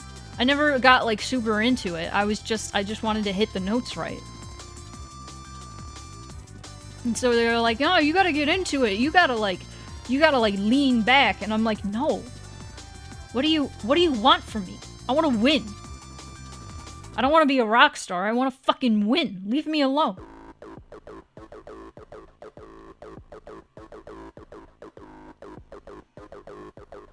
And then, actually I don't, yeah. The thing is, the first rhythm game I ever played was Bust a Groove. Also High Cast. The first rhythm game I ever played was Bust a Groove, which is just that. It's just a rhythm game where you have to hit everything on beat. This is the game that taught me what rhythm was. And so in order to hit things on beat, what I would do is I would bop my head to the beat, and then I would hit the button on the beat. And I just have this vivid memory being a child playing Bust a Groove and bobbing my head to the beat and pressing the buttons in time with the music, of my mom like on the phone behind me and talking to their friend and laughing and being like, yo, they got this game, And it's like a music game, and they have to, they're like dancing to it as they're playing it. It's so funny. And I was just like, Mom, I'm trying to concentrate. Let me play Bust a Groove. Stop laughing at your friend with, like, at me. Stop laughing at me. It's weird how, like, things like that stick with you from when you're a kid. It's not like it was traumatizing or anything, but I was so upset as a child.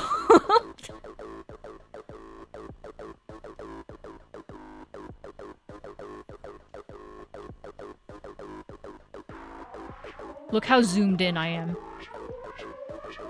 Aw, man, I'm so sorry, Cosmocomic. No. I wish you peace. I hope things will be okay in Italy.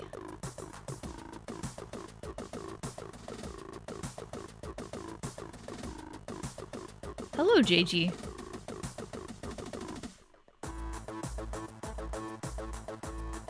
Remember, everybody. Oh god, what are the elections coming up in November? It's like midterm elections or something? I don't know. We're voting for senator.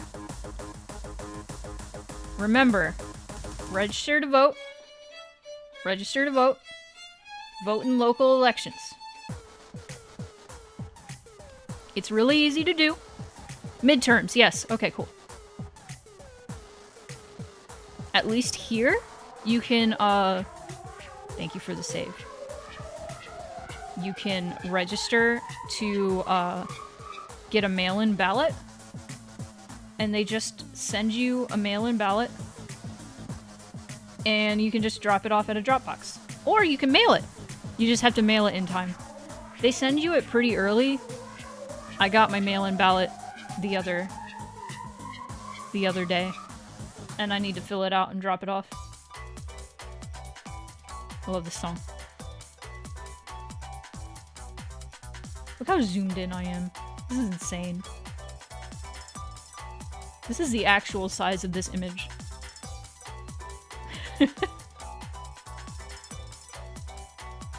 Congress, some Senate seats, and a lot of local elections, which matter more to local policy enforcement than federal offices. Yes.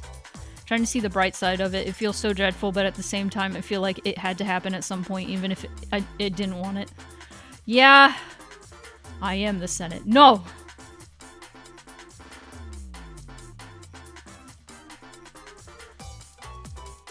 But nah.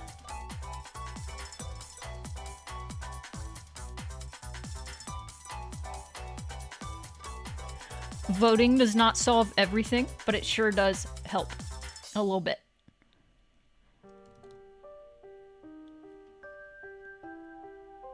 So it is important to get involved in elections, especially local elections. Por favor is important. This song is good as fuck.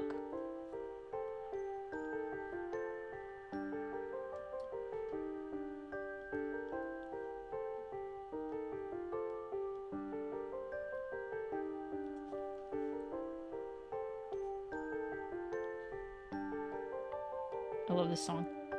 This was my ringtone for a bit.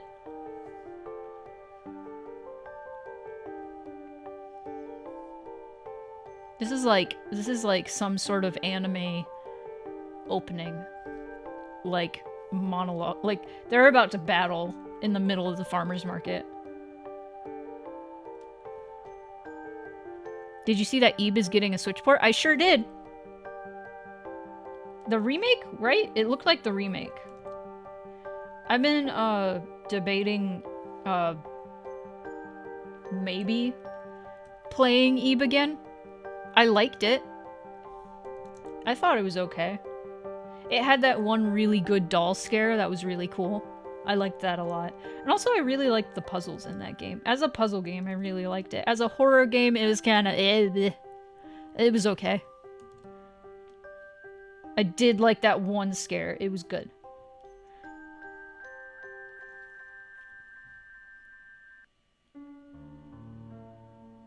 I just feel like a lot of people were way more invested into the characters of that game for some reason that I did not get as attached to the characters as a lot of people did.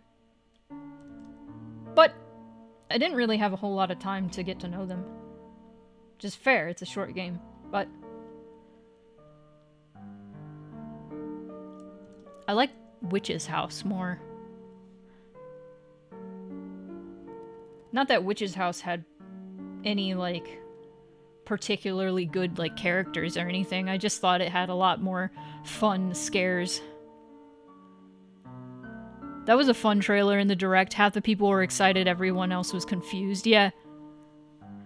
Yeah, I watched Vinny's reaction to Nintendo Direct, and it was funny because he was like, "What is this?" And he's like, "I like how people in chat are either, like, really confused or really excited, but okay." Half of those games were farming games. Okay, Jake is done. I'm not complaining, I like farming.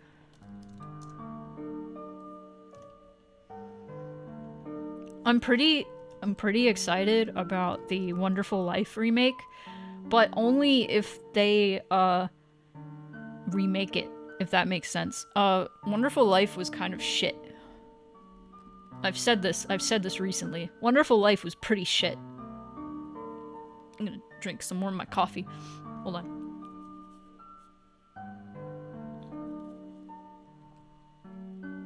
Wonderful Life was one of those games that I was really obsessed with as a kid, but I recognize even as a kid that it was really bad. It was really slow, and I did not farm in that game. I did not grow a single crop. I did not realize that I had to do that for some reason. I think I did, but I was like, I don't want to do that. Which is kind of hilarious.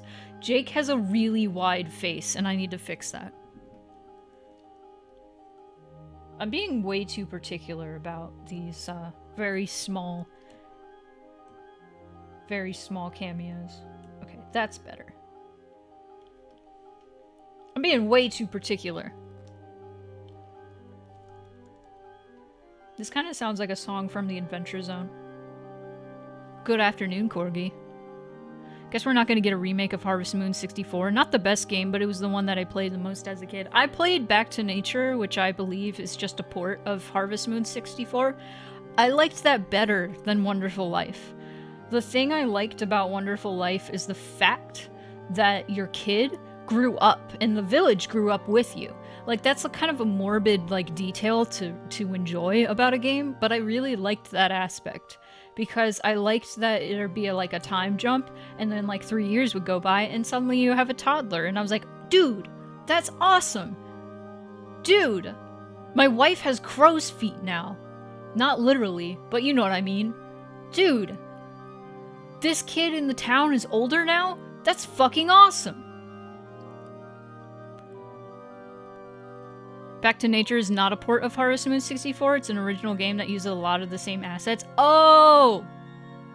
Okay, there's a lot of similarities then, because Minmo was telling me about Harvest Moon 64, and I was like, oh, that was also in Back to Nature. Are these the same games?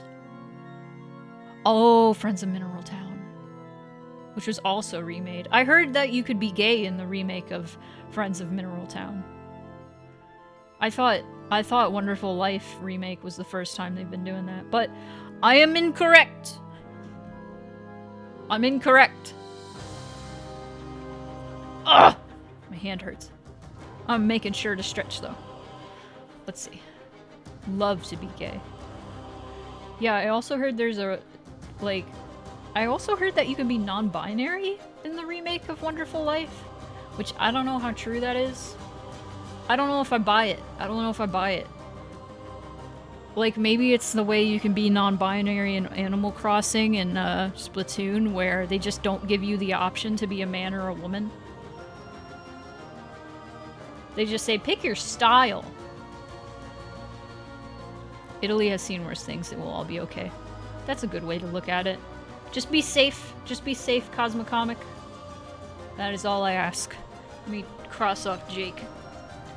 Okay, I'm now I'm now on Victoria and Lynn.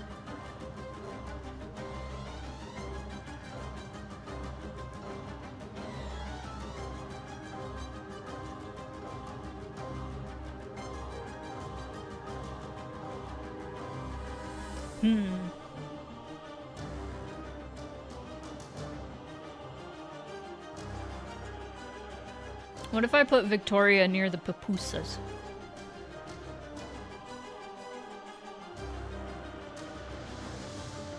What if I just put Victoria near the pupusas?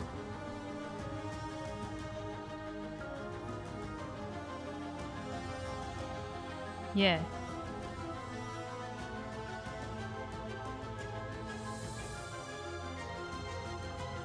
I'm gonna do that. I'm gonna put Victoria near the pupusas. Ugh. I'm also gonna take a sip.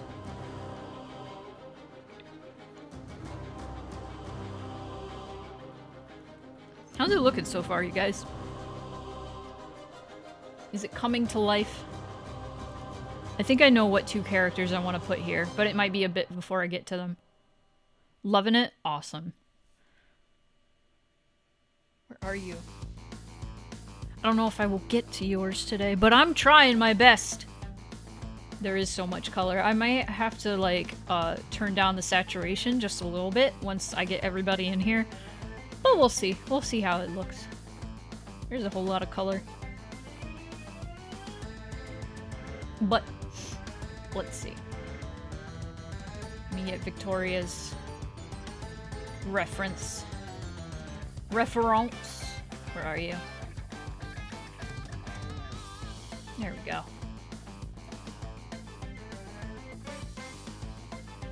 Another character I designed! Woohoo! There we go.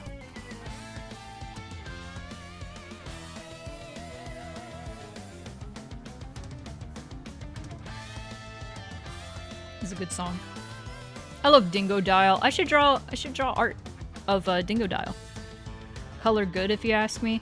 Well, I still want to make it like balanced and stuff, but having like a bunch of color in there is nice. I like it.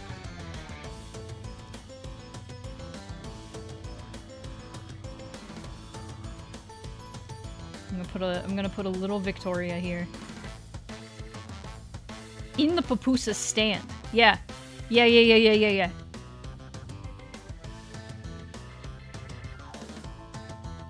Duck in her head.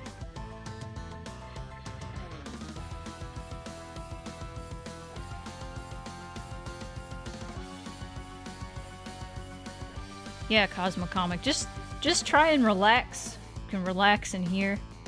You can talk about other stuff. Get your mind off of it for a bit. What's some neat stuff we can talk about? That's, like, exciting.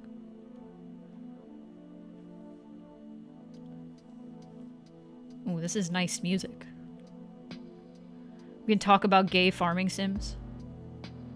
Yeah, we did a little bit. I really wish, like, because Stardew Valley does, like, almost everything that I wanted Harvest Moon to do. I just wish Stardew Valley had a mode where... I wish Stardew Valley, the village, also aged with you. I wish there was an aging thing in Stardew Valley. I don't know why I like that so much. That's a weird thing to like.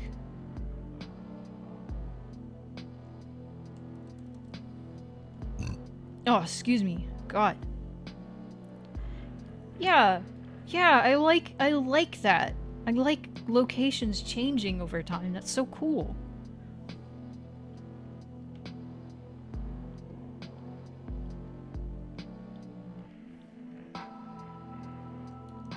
Okay. Head too big. Okay. Maybe no pupusas. Okay.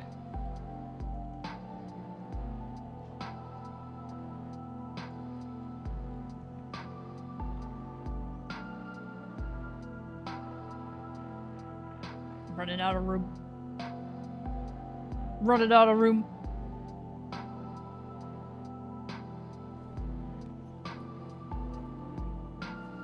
I'm gonna put them in here. I'm gonna put Victoria in here.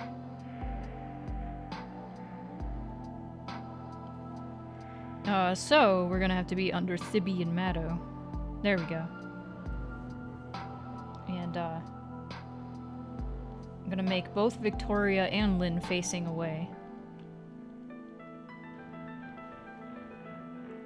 Because, I mean, the right side of the road, more people are gonna be facing this way. Because that's how it works.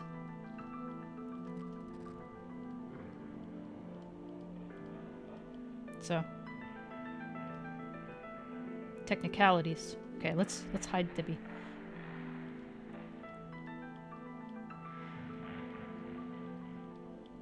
Yeah.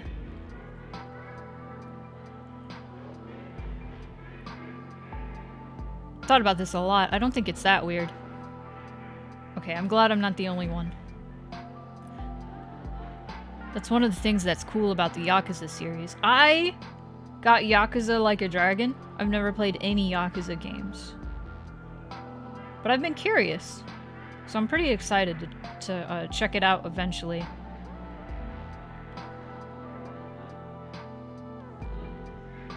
I got to the end of my second playthrough of Cult of the Lamb. I am forcing myself to play normal difficulty.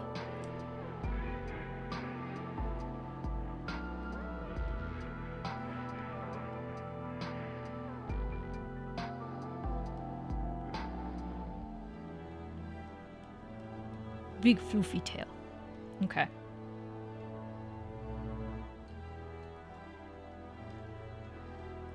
Very good. Okay. You can call this Victoria. I'm playing on normal difficulty every day of my life. Yeah, same.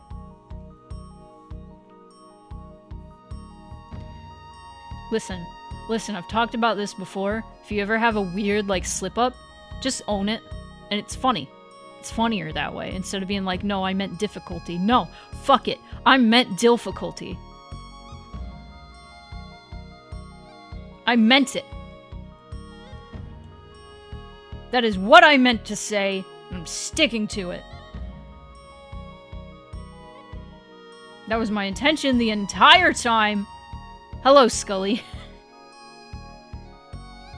My favorite interaction I've ever had, where I just owned my typo, was I accidentally sent my friend, I've seen bits and pieces of it, instead of pieces.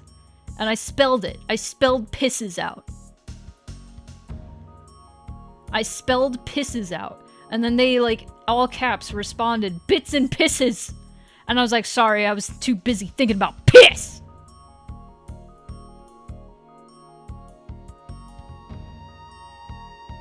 And it was funny. I wasn't actually. I don't know why I said bits and pisses. Maybe I had to pee. I don't know. Can't talk right now, I'm making piss! It's so funny to say piss like that. Evil Bussy, hello. I know it's not, that's not how you say it, but I'm gonna say it like Bussy. Instead of, you know, the other way.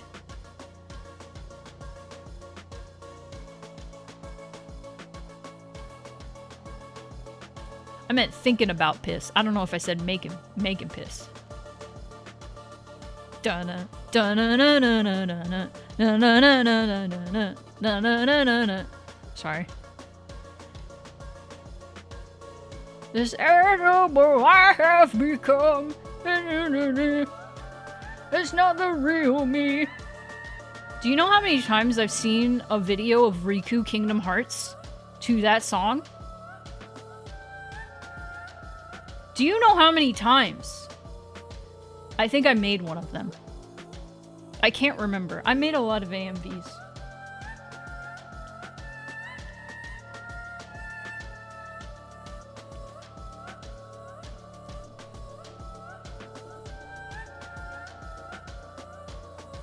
Oh, that's the same color, stupid. That's the same color, stupid! Okay. Oh, you're not gonna see You won't see her back. This is pointless. Okay.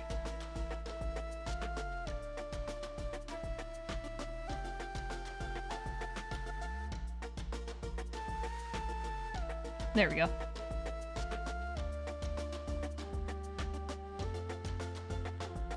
Wish I'd made AMVs when I was younger. It was a strange time of my life. I got a lot of hate for my AMVs. Not because the editing was bad or anything, because it was okay. I got a lot of hate because people were like, "You didn't actually make this. This isn't your content. You just edited together somebody else's content. You stole Tetsuya Nomura's content and made it into your own." And it was weird shit like that. And also using other people's music. There were like weird elitist people on YouTube that were like, "Dude, you can't make anything if it's not 100% your content." Which, like, yeah, I couldn't monetize anything, and I think that was back in the day when you couldn't monetize anything on YouTube. But, I don't know, I did get somebody mad at me because I used a bunch of uncredited artwork, for a, cross-dressing Cloud tribute. This is very in character for me. This is very on brand for me to have made a slideshow of Cloud from Kingdom Hearts. No, Cloud from Final Fantasy VII cross-dressing, specifically. I'm pretty sure I credited all those artists, though. I'm pretty sure, because I was also an artist. I feel like I did that, but maybe I didn't. I don't know. Maybe I just got a bunch of Miss Cloud fan art and didn't credit them. I never did make a slideshow of Every Time We Touch. Hello, Ram. I never did do that.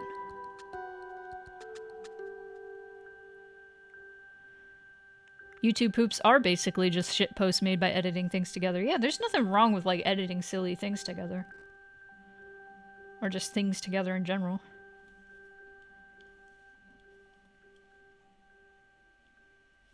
Ew.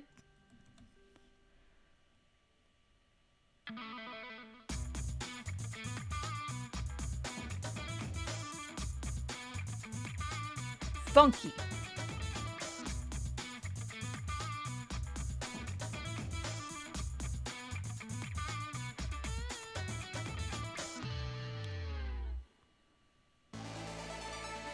Transformative art, they call it. YouTube poop is how I learned about the existence of a lot of anime. That's silly. That's really funny.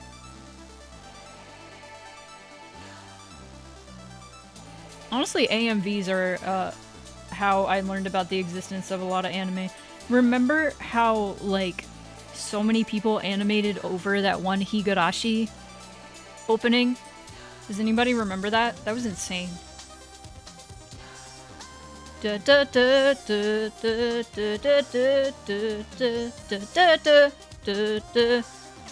don't remember the song. But it was oh, thank you, Bowl of Chashu for the follow. You don't remember that? It was like the anime character like running and reaching out. That doesn't narrow it down. That's a lot of anime. Oh yeah, YouTube poop is also how I learned about the Zelda CDI games. Naruko no Hana. Ah. Okay, was that not Higurashi? What was that? I was like a weeb light. I was not, like, I wanted to be a weeb when I was younger, but I wasn't truly a weeb. Because I didn't consume a whole lot of anime. I watched Yu Yu Hakusho and Last Exile, and that's about it. That's the name of the song. Okay. I understand now.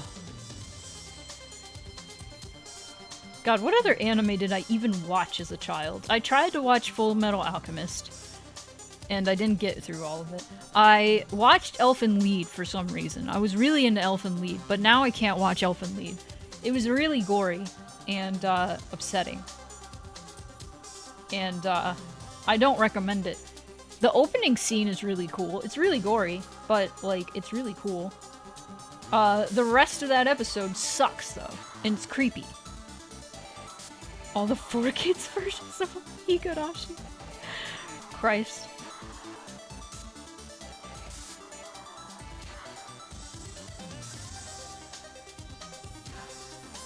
Higurashi is still relevant, huh? I see Colin Space Twinks tweet about it now and then. I think Higurashi is either still ongoing or it's Umineko, which I think are part of the same universe. You got scarred by Naruto? I didn't really get into Naruto. I read, like, the first manga, and I thought it was interesting, but I couldn't really, like, get into, like, what aesthetic they were going for. Cause, like, I was like, is this... Okay, they're ninjas. What time period is this? Wait, there are guns. Okay, what time period is this? What are we going for? Okay, there's Kitsune. That's cool. What time period is this? I could never, like, place what time period they were going for, and that kind of bothered me. Like, maybe it was a fantasy like Ninja World? I don't know. I don't know. I could not figure it out, personally. And I couldn't get into it. So, I read the first volume, and then, like, the second volume, maybe, and then, like, the last volume I read, half the pages were torn out. And I was very lost, so I just gave up. I couldn't get into it.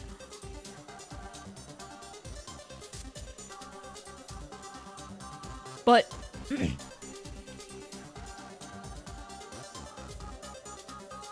Another one I couldn't get into was Bleach. I read a few of the manga. I liked the art style a lot. I remember I liked the art style a lot.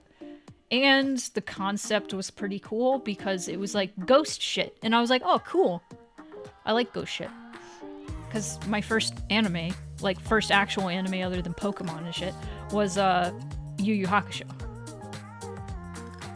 Loved Yu Yu Hakusho. Has not aged super great, but I loved it when I was a kid.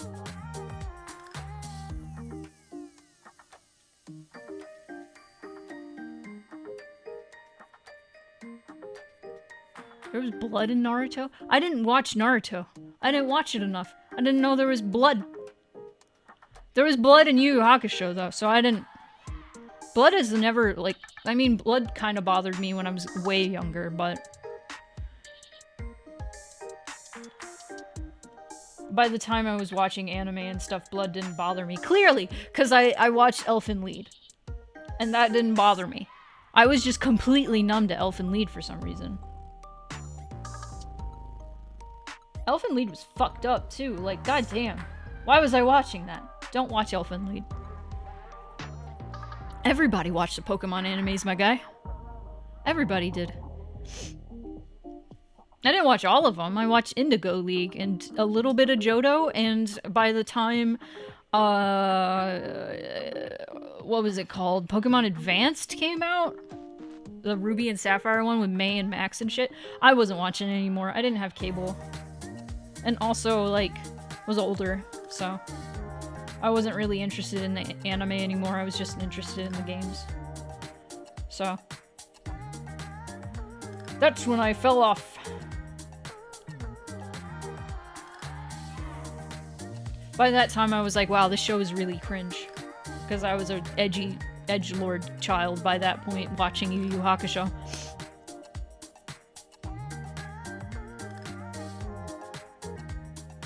Yep. There we go.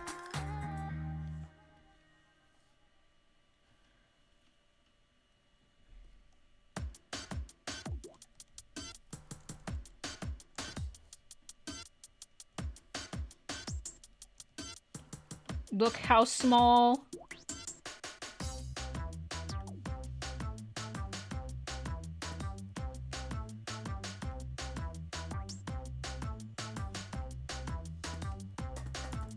to know is when the Pokemon anime hit its peak, then it took a sudden drop with Gen 5 and slowly made its way back up since then.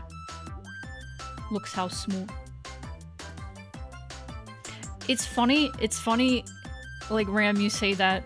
Like, I've known people who have, like, opinions about Pokemon in general, where it's not necessarily just the anime. They'll be like, Pokemon hit its peak at this point, and then it, like, went downhill from there.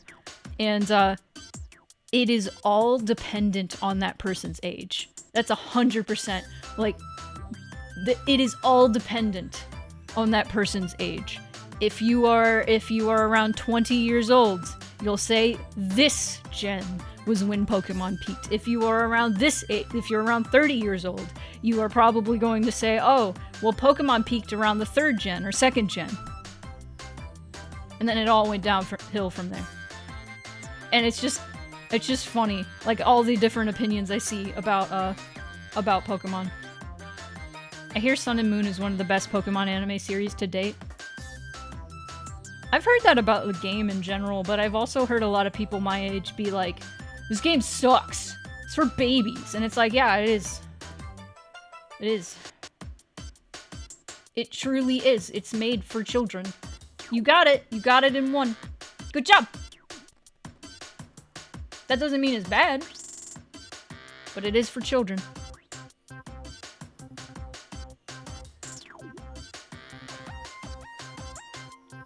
Hello! Hello, Zest! Full of zest.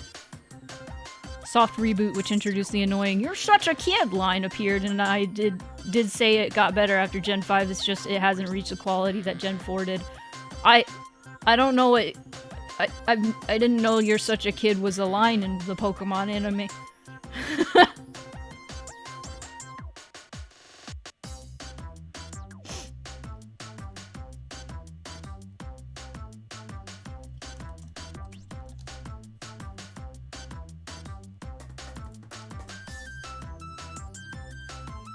But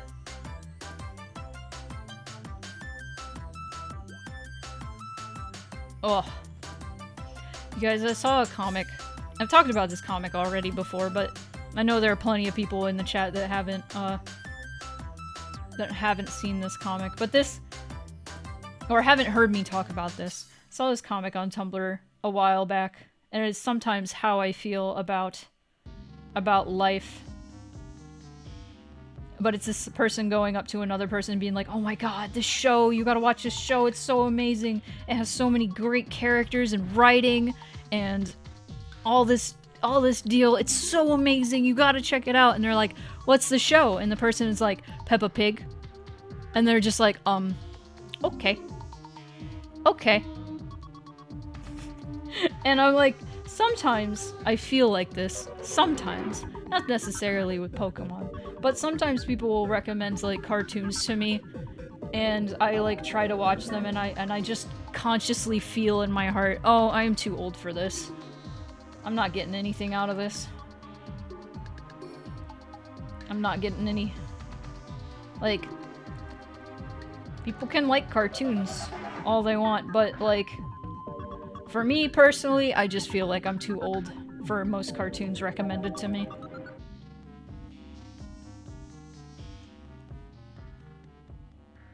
But Akira, though. Akira. Or Akira, as a lot of people in the West like to call it, which is fine. Is my favorite movie. It is the best animated movie I've ever seen in my life. And if you haven't seen Akira, holy shit. It defined a generation. It changed cinema and animation forever.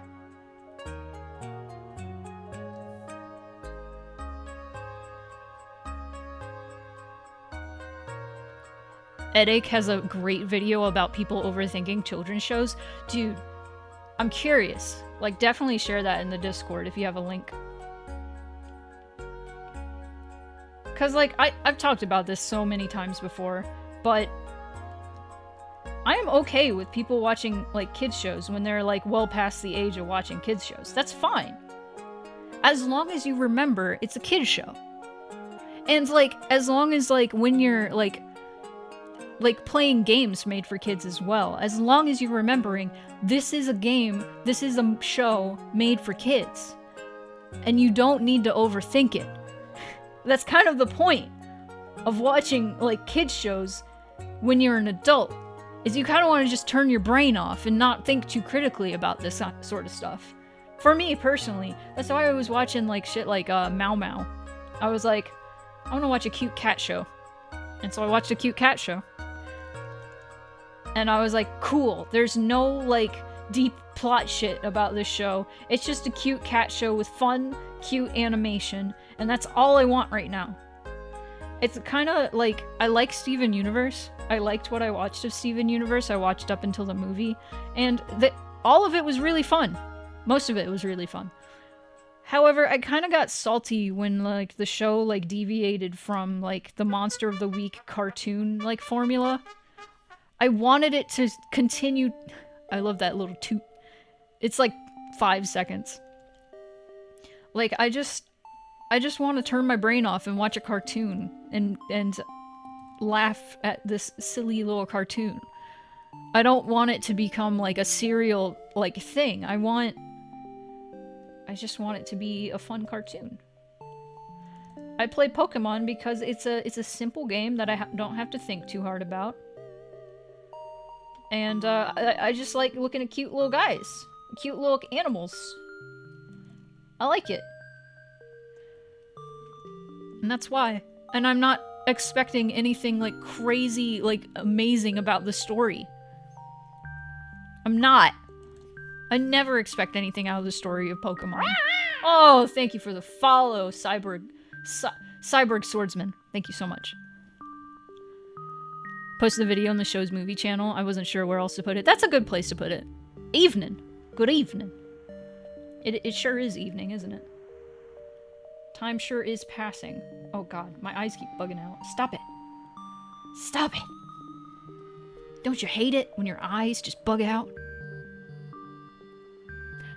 That's how I feel about Spider-Man in the MCU. I just want my little pizza delivery boy who struggles to pay rent and doesn't know who Tony Stark is.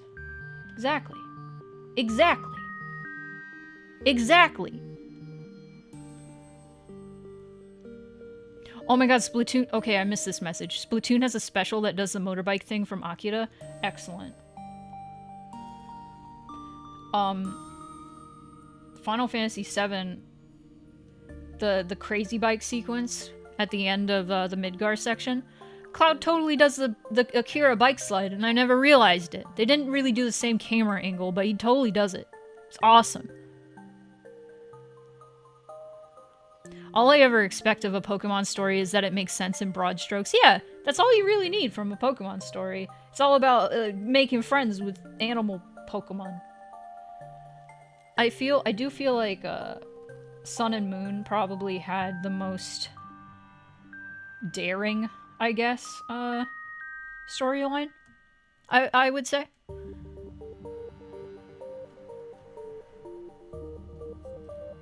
They did the bike slide and Nope. Like there was a music video, right? Was that it? I don't know. I know there was a music video that had the Akira bike slide, and that was awesome. I switch between Akira and Akira. Dude, come on, Automod.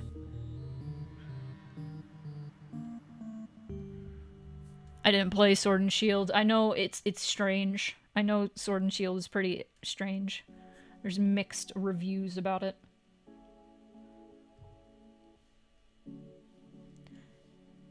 But it's Pokemon. Thank you for the follow. 15154. Nope, it's the movie with the UFO. That really narrows it down, buddy. I have seen... I know there's a movie named Nope. I can't remember. But, yeah, the Akira bike slide is everywhere. If you haven't seen Akira, definitely check it out. If you can, get the I think it was like 2001 dub rather than the 80s dub, because the 80s dub is not good. Or just watch subs. It's up to you. I have a happy balance of lore shows and turn my brain off shows I like. So I love shows like Amphibia and Steven Universe, but I also adore shows like Ghost, The Ghost and Molly McGee, and Classic SpongeBob. Yeah, Classic SpongeBob's where it's at.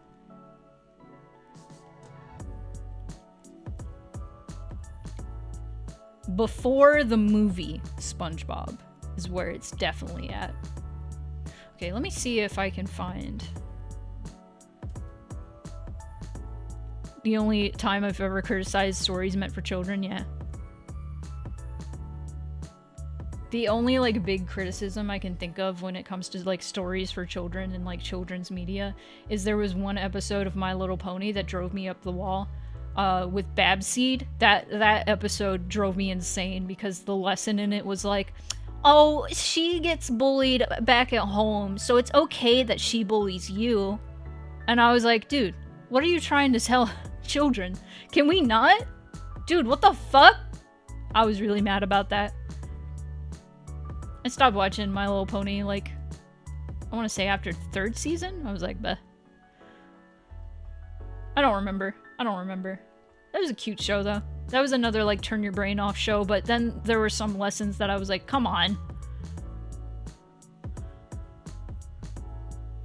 First 3 seasons of SpongeBob had the most memeable and were the most memeable and quotable, absolutely.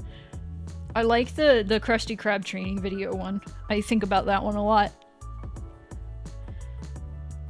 I think, okay, Twilight got wings, and then I watched the season after that, and I didn't like it, so I stopped. I was like, okay, alright, I'm done. I have lost interest.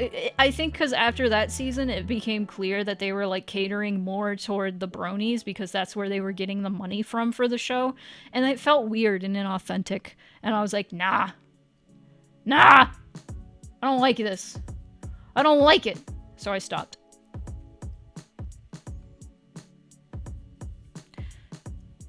Weren't there Rick and Morty ponies in a recent season? Don't you hate it when you drink your coffee and it makes a Windows sound? Don't you hate that? Stop it. Okay, let me find my image. So I know there's a character I designed recently. Where was she? Was she even earlier than that? I think she was.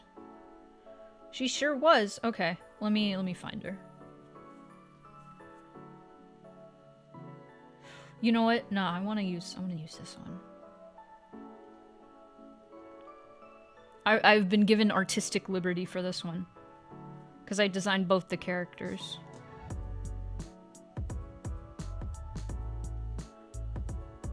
There she is. I think I'm gonna use her.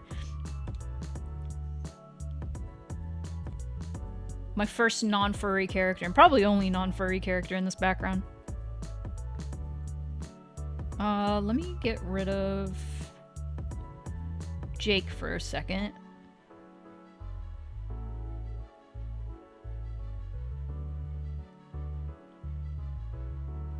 Oh. Let me go behind Jake. There we go. Get rid of Jake for a second. And you put doll. Okay. Artistic liberties via making her a furry. No! I don't want to make her a furry against her will. She was like, pick one of my characters, which neither of them are furry.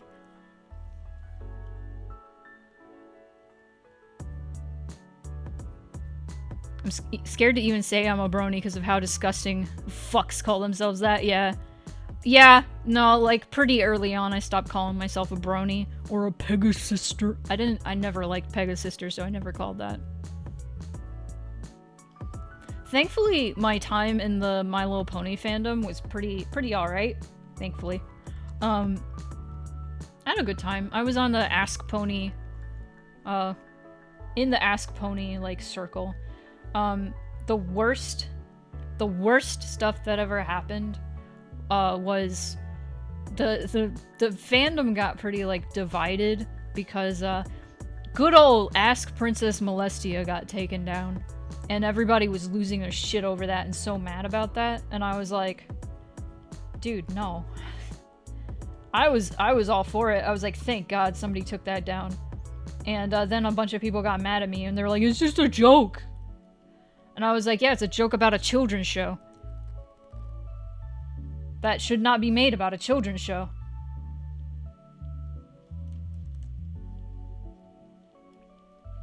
It was bad. It was bad. No, I won't tell you. You can fill in the line, fill in the blanks.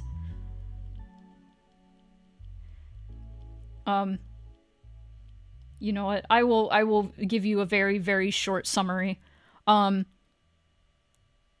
I won't. It was just a bunch of rape jokes with Princess Celestia in Twilight. It was not good. Oh yeah, it was the dying vestiges of the pedos LOL train of jokes from the late 2000s and early 10s. Yes, it was awful. But yeah, that's about when I, like, stopped interacting with the fandom, because I was like, this is really gross, I don't like this.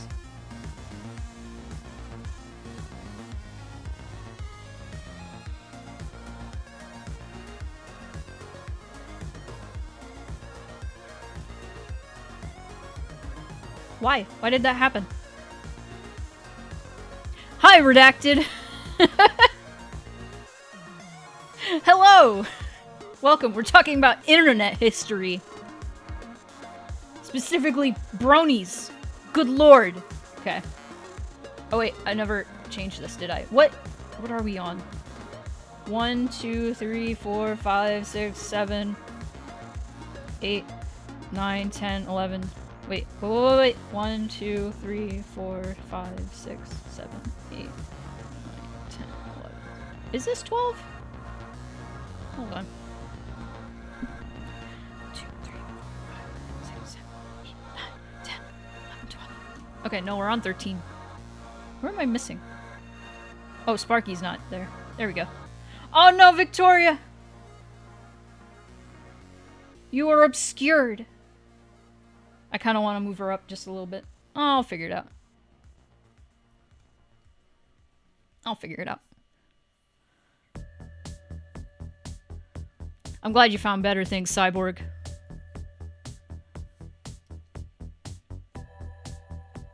Ugh. Okay.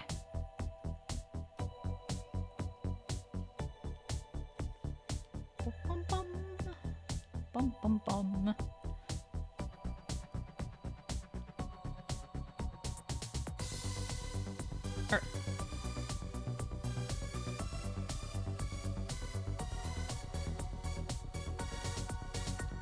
She's out on the town, wearing her little maid dress. She's having a good time.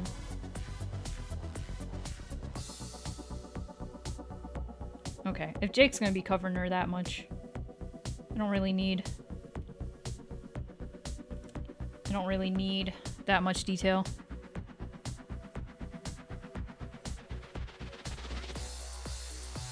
Berserk. I've been wanting to check out Berserk. I know it's, like, pretty heavy. I'm okay with heavy stuff normally, but I've heard it's real heavy. And, sometimes I need to be in... Well, not sometimes. I need to be in a specific mood for that. To be able to handle that kind of stuff. I had to be in a specific mood to consume Squid Game, which is a really good show. But it was real heavy.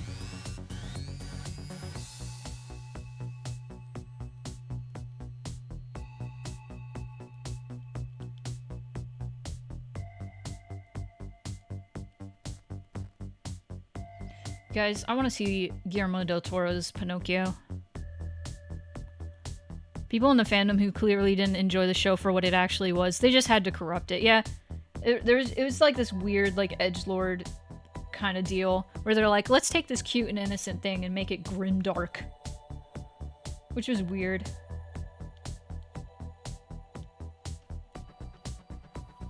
Very strange.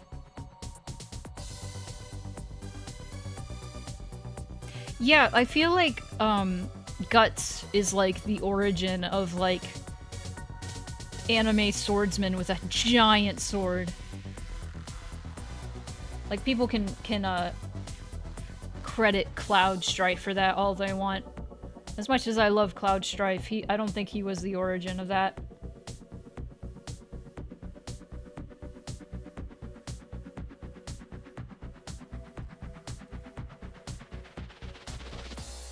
Looks lovingly at my Buster Sword hanging on my wall.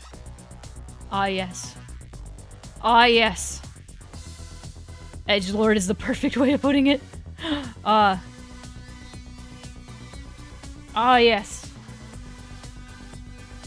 The original Edgelord. Rest in peace to the creator of Berserk.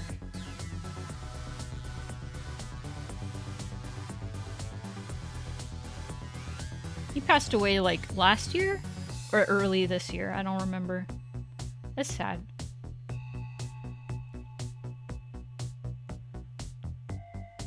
I do, I have a Buster Sword. I got it for my birthday from Case. After years of joking about getting it.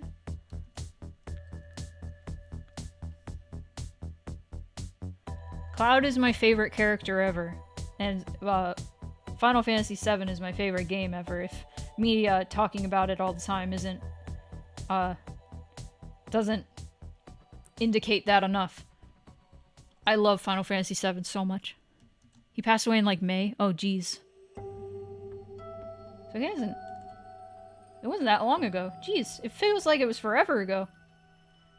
I remember there were, like, people in memoriam, in Final Fantasy XIV, and the, I forget what the class is, but it's the class based off of Guts. They all, like, stood around in a circle in memoriam of him, which is beautiful, honestly. I love shit like that. I do have to check out... Oh! I do have to check out Berserk sometime. Oh, the Cloud song? I absolutely do remember that, if that's what you're talking about. Berserk is the very clear and confirmed inspiration for the Dark Souls series. That manga is something indeed. Ooh. You know, maybe I should check out the manga. I usually prefer the manga to the anime. Because I feel like anime is like... I mean, manga has a lot of, like, strict, due dates and stuff too, but... Or deadlines. But... I don't know, a lot of the time I feel like anime... It's just the manga, but they make the lips flap, and that's about it. And that's why I never liked a whole lot of anime, because I would just read the manga instead. And I feel like they butcher a lot of the timing, especially, like, comedic timing in anime, so I'm like... Not that I want comedic timing in Berserk, but... I feel like I would prefer the manga to the anime. Wall-jointed doll. I don't think you'll see her arm anyway, so...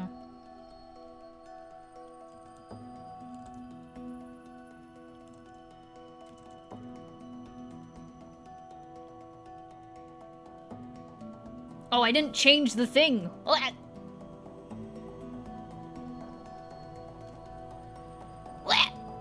Alright, there we go.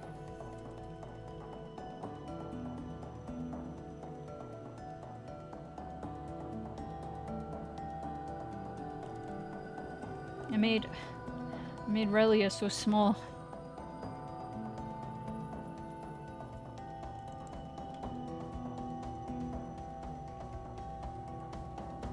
I have 2 square weapons as well, Keyblades in fact, one Oathkeeper and made of actual metal. Oh, sweet! And a foam version of Aqua's key. That's awesome. Oathkeeper is a neat Keyblade. Is that the dark one? Or is that... I always get them confused. I get the black one and the, like, white and blue one confused. Keyblades have really cool designs. I'm not, like, super... Like, I'm not into Kingdom Hearts anymore, but, like... I can appreciate the the aesthetics of Kingdom Hearts. I kind of wish Kingdom Hearts was more just like purely aesthetic, and they just owned that. Because there's plenty of like Square stuff where they just lean more into like, this game is just really pretty, and less into like, let's explain everything in this story even though it's stupidly complicated. So I feel like they kind of go off the rails with that story a whole lot when they don't need to. They can just be like, just own it. Just be like, this is just aesthetic. This is just good aesthetic. Okay. I want to move these guys a little bit.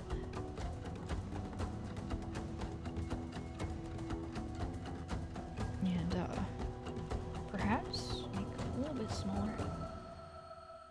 There we go. Very cool. Very nice. Okay.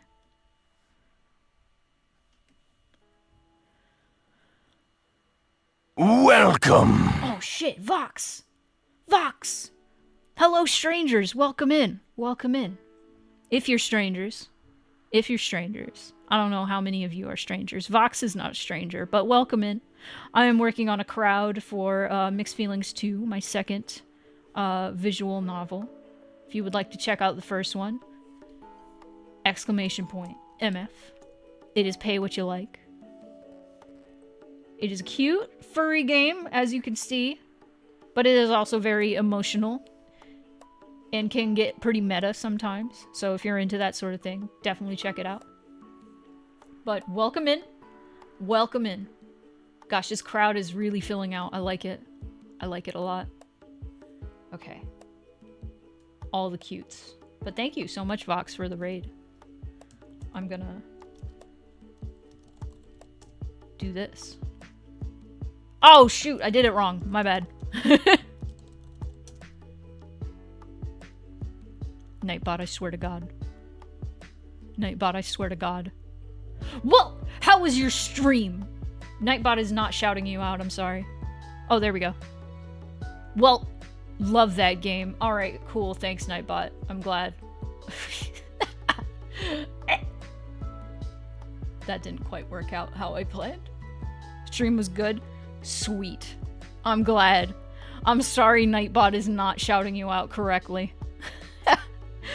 Alright, let's see. Oh, Janie, you're next.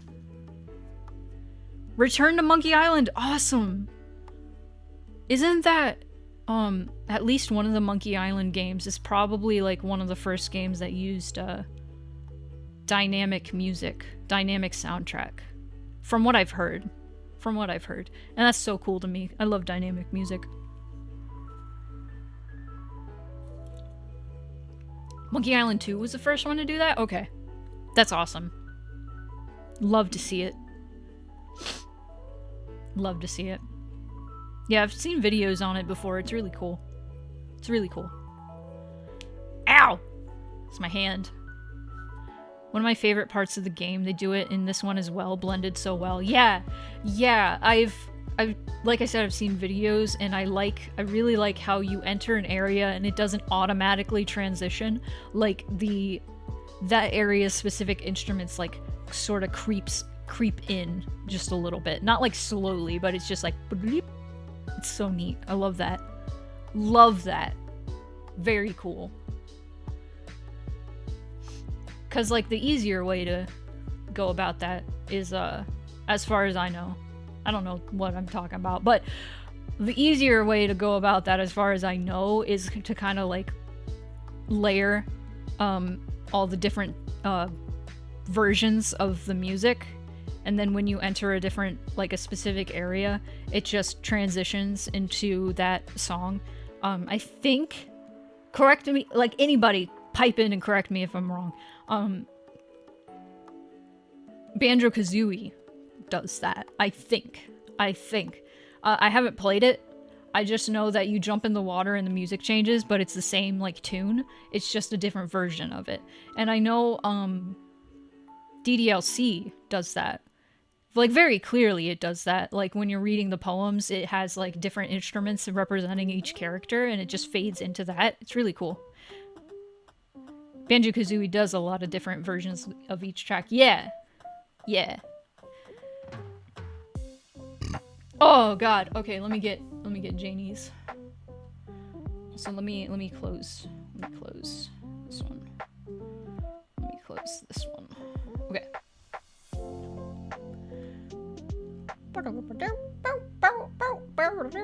Sorry, that was really annoying. And I'll never do that again. No promises. Yeah. Alright. Making it. Okay, where everybody is showing right now.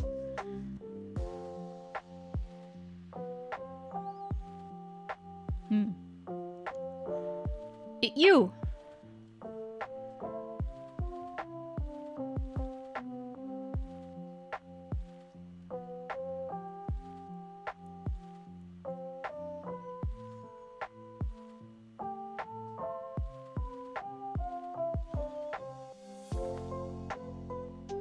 I'm trying to figure out where to put you.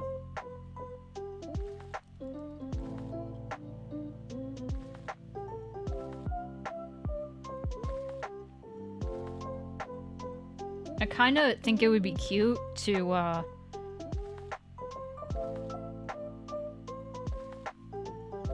like, kind of have you over here and, like, facing the opposite direction and, waving at somebody else far away.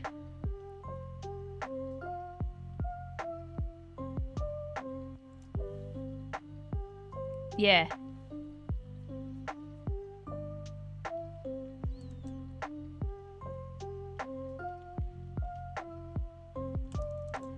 I think that's cute.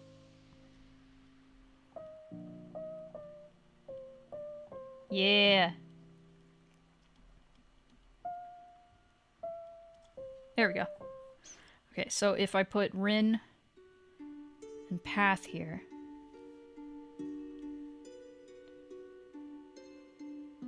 Where are you?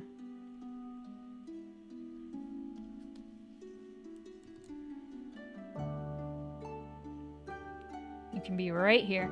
There we go.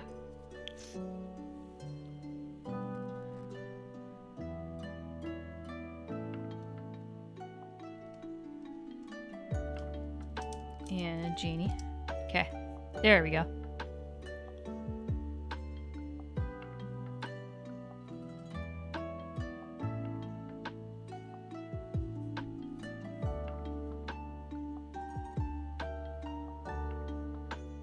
You can just have a tail poking out from the crowd. I also plan on doing that. I think it'll be cute.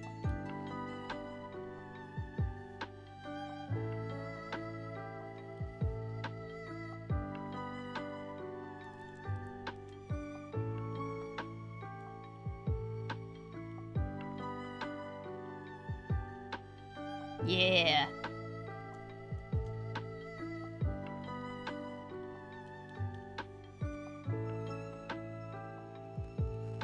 Okay, let me hide Rin. Wow, that looks crazy.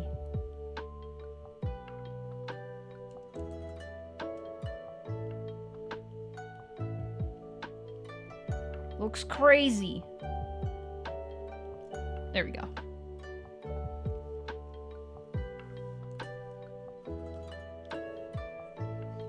I may... Let's see.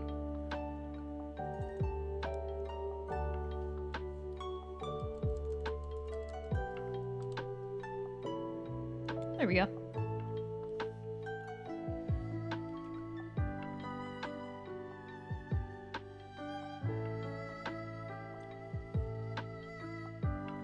Awesome.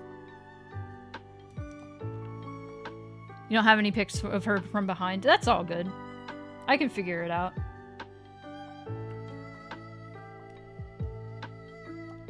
Because, like, I see it's a ponytail.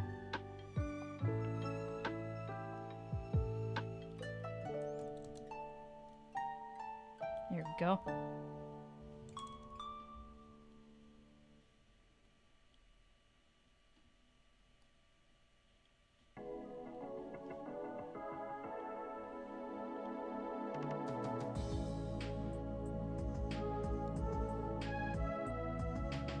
Whoa.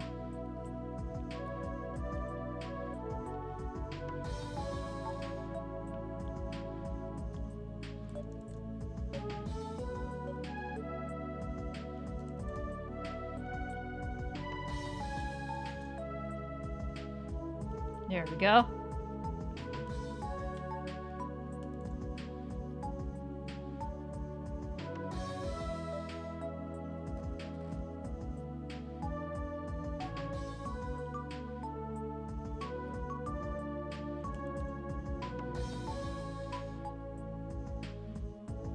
That's cute.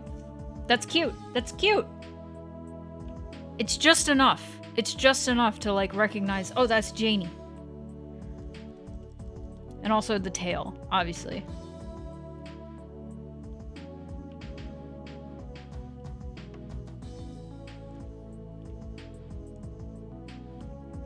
I'll do the tail over.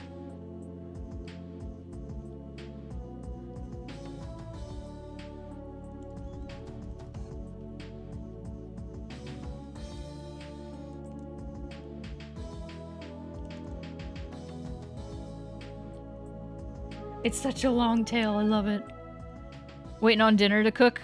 Got a decent amount of progress, I see. Oh yeah. Oh yeah, we're on 14. I'm almost done with her. She's just kind of poking out of the crowd. I love it.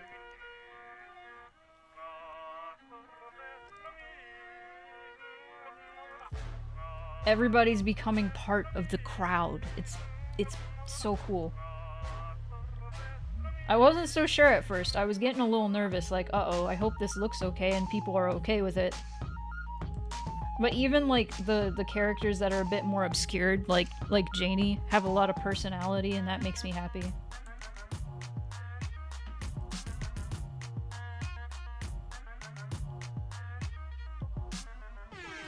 It's so cute. Oh, that's so cute. Oh, that's so cute. Okay. Oh, having butter chicken. I love butter chicken. Butter chicken is one of my favorite foods ever.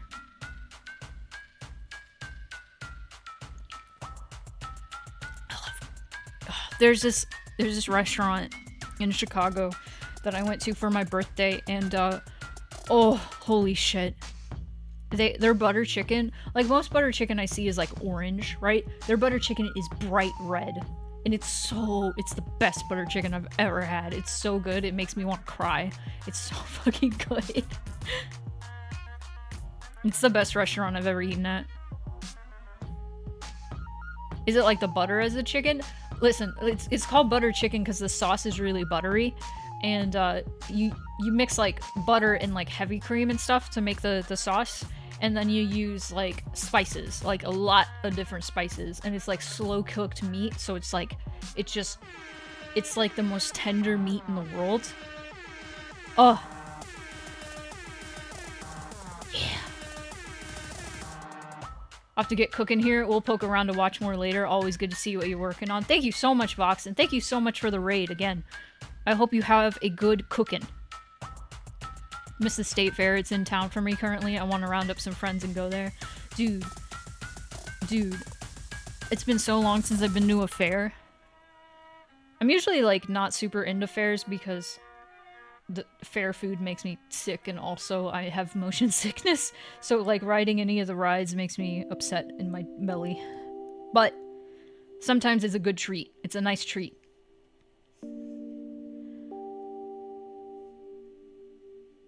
Love this. Okay, this is looking pretty good. And I think it's okay if, like, obviously I'm not gonna fill out this entire crowd to have, like, different people. I might put some ears and stuff on, like, some of these people in the background and stuff, but yeah. Okay. Alright. We got a Janie. I hope you're satisfied with this Janie. It's like, super cute. I think this is one of my favorite cameos, even though it's so simple.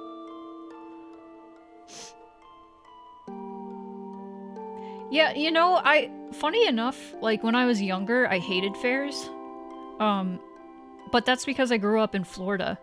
and the fair was always in the dead like center of like summer when it was 98 degrees out, and I didn't want to be out in 98 degree weather eating really greasy food and riding like fair rides in the middle of a clearing where there was no shade.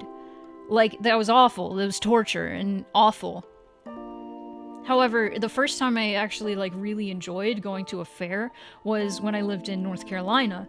And North Carolina, the weather was a lot fairer and nicer, and the fair was in the middle of like autumn. And oh my god, it was awesome. That was the most fun. I spent all day at the fair, and I was like, this is so great. And I was an adult by then. It's been a long time since I've been to the fair, but the whole tail thing makes it easy to be recognizable while staying simple. I'm so glad. Okay, let's do another. Okay. Hello Thursday. Fair is my nightmare because it just big crowd. Ooh. I don't mind crowds too much anymore. I used to be like super nervous around crowds, especially during COVID. Thank you so much, Juniper, for the follow. Welcome. But nah. I don't mind crowds so much anymore. I wear a mask in a crowd, and I get kind of nervous that somebody's gonna get mad at me for wearing a mask, but you know. Tanzanite! Tanzanite's next! We get Tanzanite.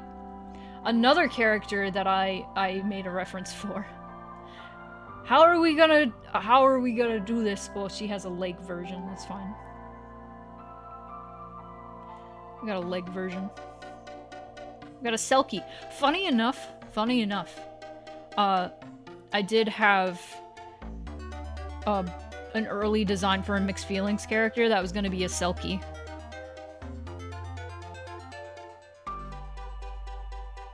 Being around crowds is a bit more annoying when you're disabled. I imagine. Look at this cute seal. Yeah, I know I talk about it a lot. I don't understand the people who get so upset and angry about me wearing a mask. Like, dude, I just want to protect myself and other people. Oh, this is Jake. This is Sound Jake in the chat. I don't know if Sound Jake is here right now, but I believe they are Sound Jake on Twitter as well. But I was like, you know what'd be cool? Because I made Ursona, like, had the back turn. I was like, you know what'd be cool if somebody else was talking with them. Like, I feel like it adds a whole lot of life to this situation. It really does add life to a piece, especially like a big crowd piece like this, when characters are actually like, you know, interacting and doing things instead of just you know, walking. Masks are like mainly to protect others. Like, why are you so mad? Yeah, I don't get it. I don't get it. Like, I'm not gonna get it. I'm not gonna catch it anytime soon because I just had it.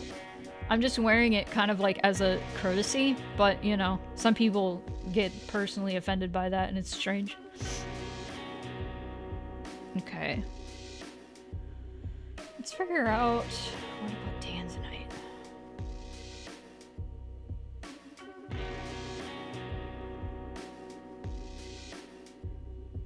Let's put Tanzanite. Let me try to put Tanzanite in the pupusas.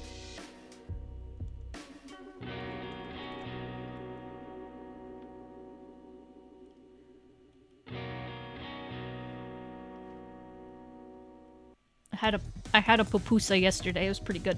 I like it. I know I mentioned that yesterday during stream, but you know.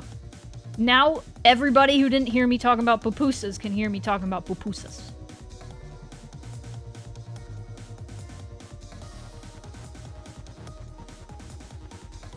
They know they're in the wrong, that's why they get heated. Yeah.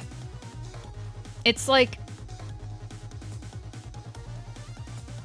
they get mad because it's like somebody came up and told them to wear a mask, but instead it's just somebody wearing a mask, and they're like, because I look young, they feel like they can come up and bully me about it, so it's stupid. Are you stupid young people wearing your mask? You're fine! COVID's over! Nah, man, I just had it last week. Well, I didn't have it last week. I just had it last month. It's not over. And it was awful. It was the worst I ever felt in my life. Have a nice day. It's like people getting mad about seatbelts. Exactly. I still wore my mask even after I had COVID because people don't know that. Exactly. If I walked around without a mask, that would be signaling that I think it's okay to do. Nah. I take my mask off, like, outside, but if there's, like, a crowd of people like this, nah, I'm gonna wear a mask.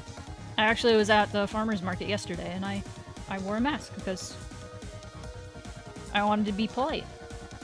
But nobody else was wearing a mask.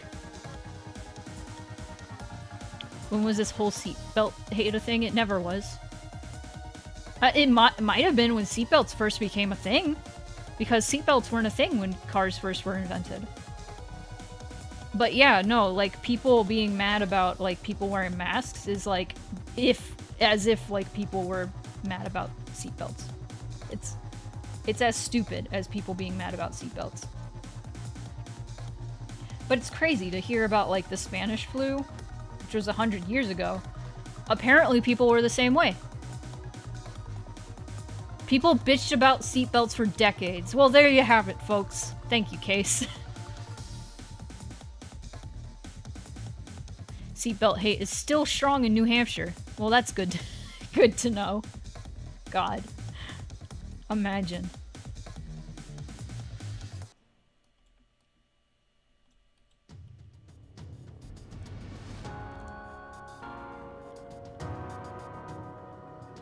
Imagine. People argued seatbelts were bad because you were better off thrown out of a car wreck. God.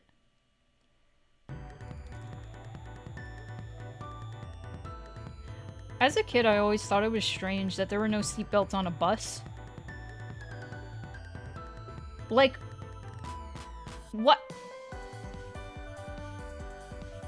Seatbelts are such a big thing everywhere else, but then on a bus, it's like, nah, you don't need a seatbelt. On a school bus full of children. It's like, I actually saw somebody, like, when people first started complaining about, like, masks, like, when people first started wearing them. Somebody was like, did people complain when they took smoking out of, like, restaurants? No. And I was like, dude, you clearly weren't alive. Or alive enough when they took smoking out of restaurants. Because people complained forever and still complain about that. So.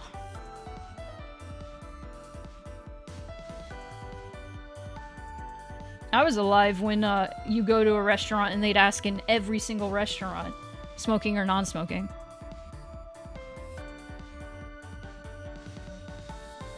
That was a thing back in the day. They sure did. People did complain about that forever.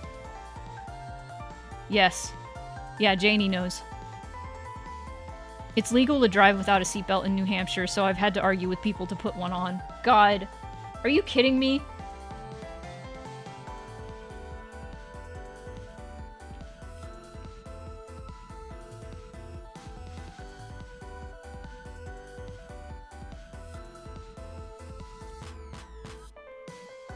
God. No seatbelts, no airbags? I want my car crash to be all natural, thank you very much. I trust in my car to protect me. It's like when people are like, no, I trust my immune system. Do you? If you trusted your immune system, you would get vaccinated. I trust my car to protect me if I get in a wreck. I will not fly out my window. No, sir.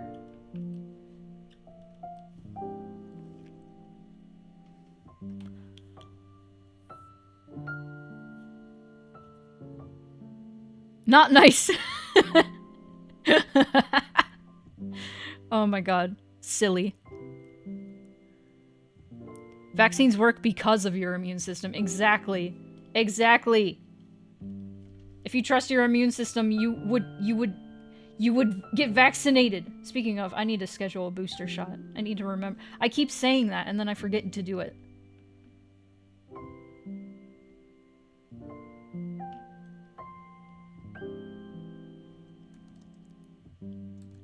Look at this creature. Okay, this character is not super furry. So this is my other not super furry character. Technically furry. Because she is a Selkie, but she's really cute. I like her. I don't know if Tanzanite's in here, but your character's cute. I like her.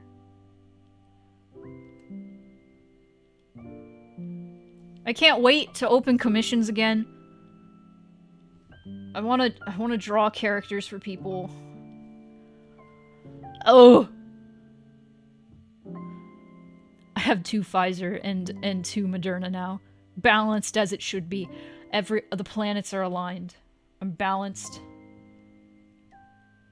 I'm collecting all of the vaccinations.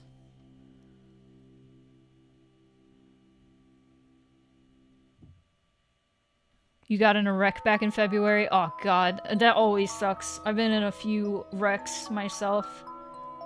I'm so sorry you had to go through that. I've been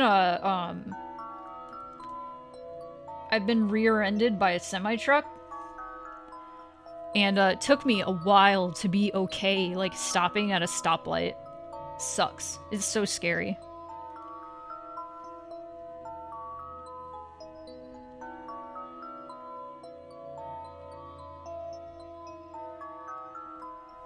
Tanzanite's here to sell you pupusa. Oh wait, can't wait to commission commissions again. Oh man. Oh man. Alright, we got Tanzanite in there. There we go.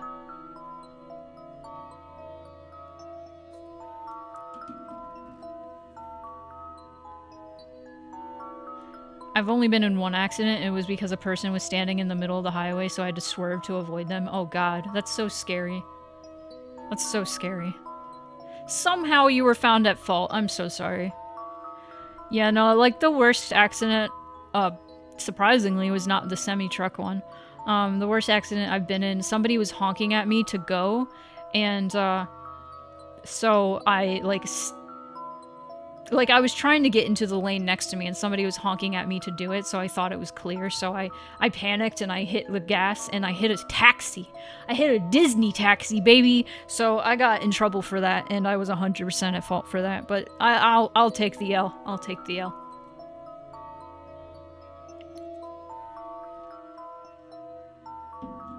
It's always weird when you get in an accident and you call your insurance company. The first thing they ask you, which is like standard. It makes sense that this would be the thing. First thing they ask you when you get in an accident is like, okay, first of all, are you okay?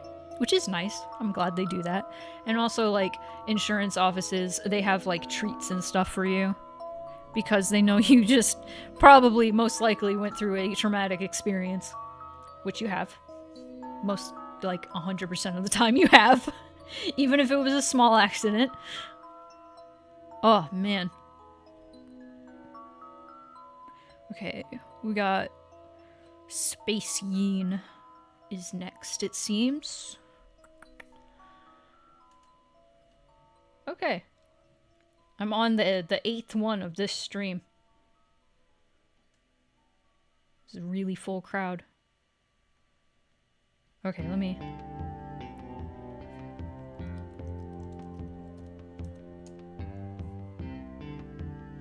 Let's see. I wish I could put, like, a character behind this, but you wouldn't really see them because of the angle of the tent and stuff. Could probably...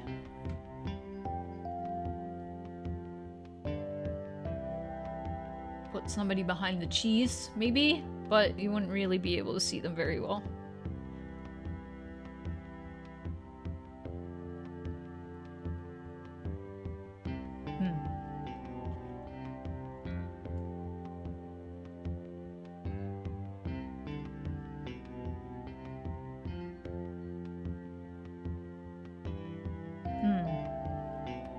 Okay, let me get the reference first of all.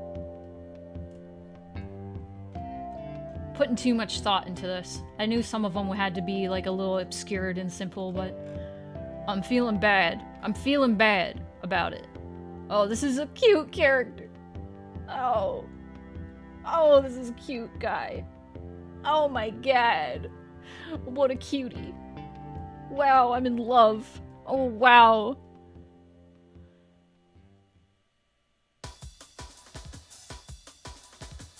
Ugh. The only car crash I was in was when I was like 5 or 6 and got whiplash. I do not remember it happening. I was like a baby when I was in my first car crash, and I think my dad was in it, and it wasn't too bad. It was like his door got rammed, but I was fine.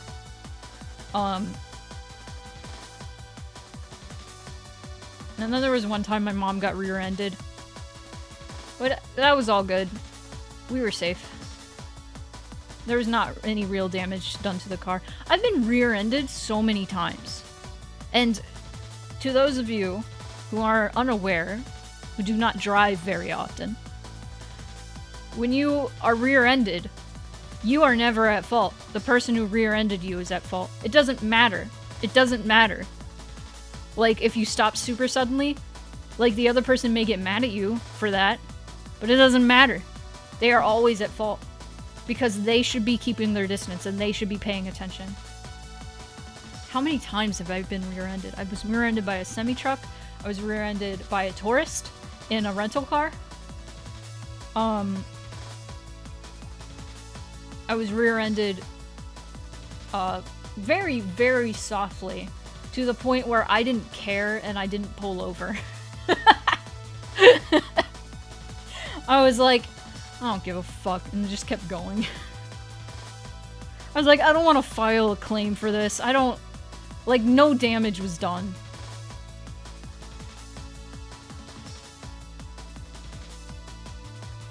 Unless you're brake checking like an idiot. Yeah. Okay. Dude, what if I... Oh, okay, I think I know where I want to put this guy. I want to put him behind Thibby and Matto. He's gonna be obscured, but it's fine. I want him looking at the cheese sign. Like, oh hell yeah, let's get some cheese. Let's get some cheese. Okay, I haven't drawn this guy before, so I'm gonna put him up here and look at him.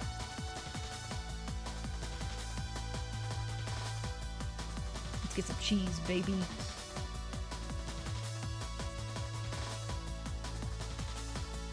Love these ears. Wow.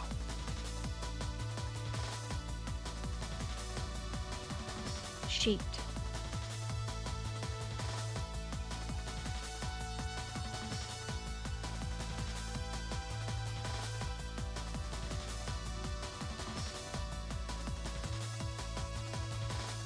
Unless you're brake checking them, then that's on you, and also you suck as a person. Yeah, beautiful. Still vividly remember the car accident I was in as a kid was with my folks. Apparently a big rig rear-ended us, hit and run, pretty much broke my leg from the accident. Jeez. Jeez. Oh, that's terrible. Yeah, no, like, one time I got rear-ended. It was after a really long day. I had, like, a double shift. And, it was a fine day. Like, both my shifts were fine. I was just really tired from work. It was past midnight. And I was driving home the usual way. I was about to turn right, and then I realized, oh no, there's a car coming, and I kinda... It wasn't super suddenly that I went on the brakes, but I was starting to go, and then I hit the brakes. And then the car behind me slammed into me, and I was like, please, please, I just want to go home. And this was after I got hit by a semi-truck, so I was a little rattled. And it was pretty soon after I got hit by a semi-truck, so I still had the damage on my car. And so I pulled over, and I kind of had my head down on my steering wheel because I was so, like, tired. And person, like, drives up behind me, and they're, like, from a different country. And they like knock on my window and I roll my window down and they're like, hey, it's the same. Have a good night. And then they just left. And I was like, great, thanks. Because it still had damage from the semi-truck. It still has damage from the semi-truck. I never got that fixed because it runs fine, so I don't care. It's the same. Nothing happened. They were in like a rental car. Because they were from out of the country.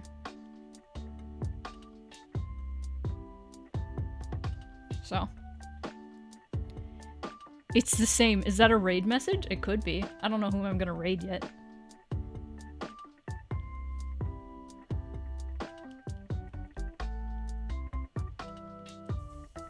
A lot of people responded to this and donated for this.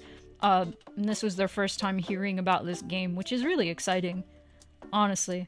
I like people finding out about my game through like the cameo deal. I hope they play the game and end up liking it.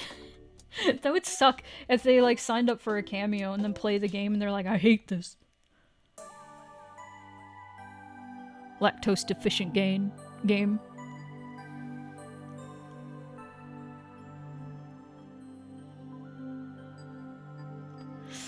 God.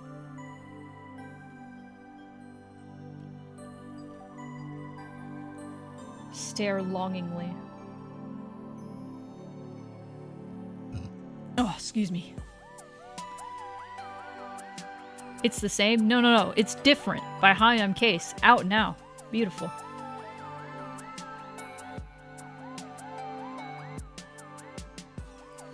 God, what a friend. I would be friends with this yeen.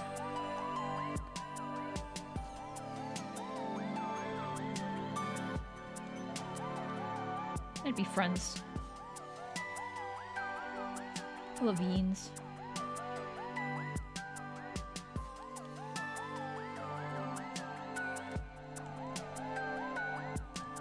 Love me a good yeen. God.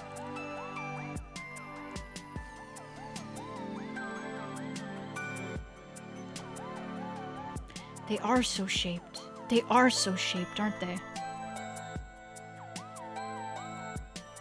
Tanzanite is waving at Yeen. They also want to be friends.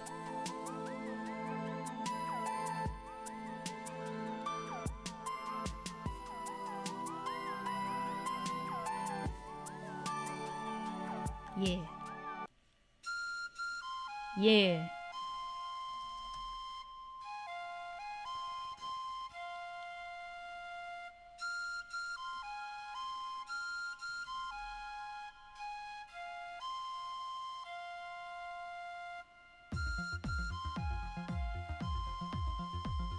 Yeah! Alright, cool. Sorry, I'm getting excited.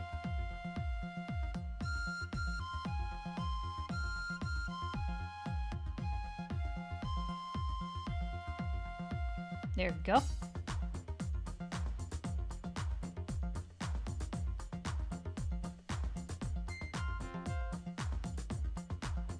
Had the album on repeat, and the amount of times I've full out belted I wish that I was done with this in reference to the painting. It's cathartic, and I'm almost there. You fell asleep! I'm sorry, I'm too relaxing. Also, check out Case's music. Yay!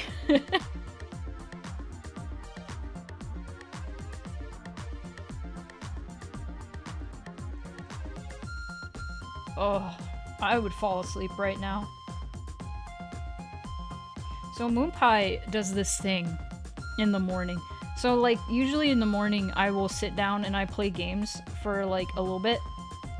An hour, usually. And Moonpie will just lay on me that entire time. That's her favorite thing. That's her favorite thing to do. If she lays on me, she needs that time in the morning to lay on me as I play game. She loves it. Now, if I go straight to work on anything, and then I don't have that video game time, she starts yelling at me. She's like, what the fuck are you doing? you need to play video games right now so I can lay on you. So I'm like, right before stream, like an hour before stream, or not an hour, like 2 hours before stream, I played Final Fantasy VII so she could lay on me. She had to. She had to do it. She was pretty mad. Thank you, Nightbot. Nightbot reminding everybody to follow me on Twitter. I post hot takes. No, I don't. Not really. Oh, I forgot their tail.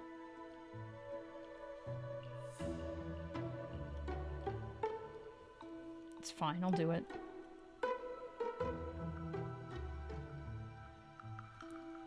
They've got junk in the trunk.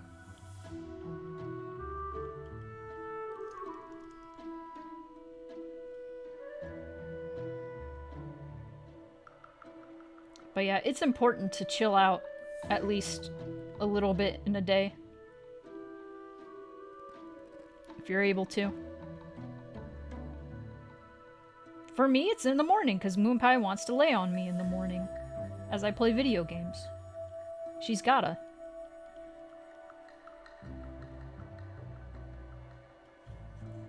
Twitter is a godless hell site. There's debate, not debate, there's like talk about Twitter might do a not safe for work ban. But that's just a rumor. But they have the like flagging not safe for work stuff thing up.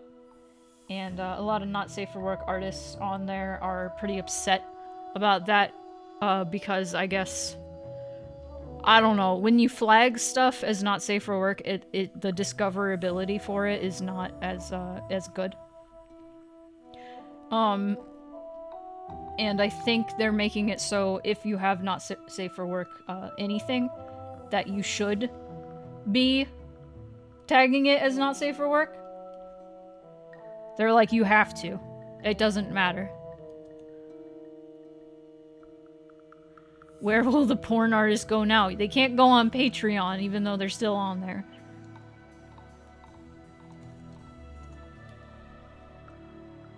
The only place. Fur Affinity. That's where everyone's going.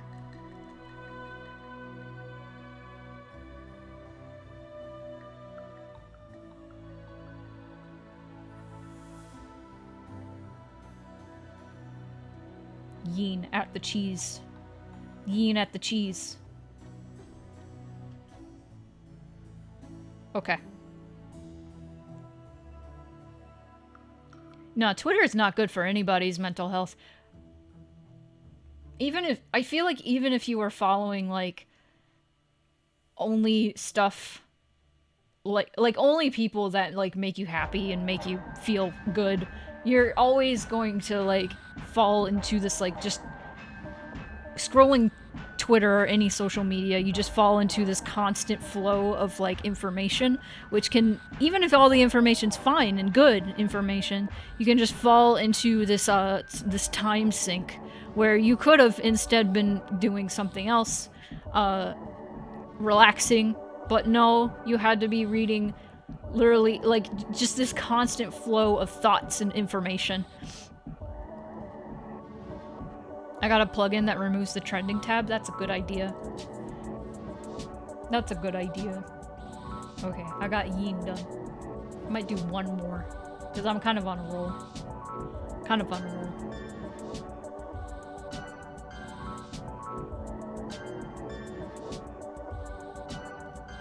One more. Yeah, it's a good idea to not spend time, like a whole lot of time on social media. Oh, thank you for the follow, Irex. Arex? Either one.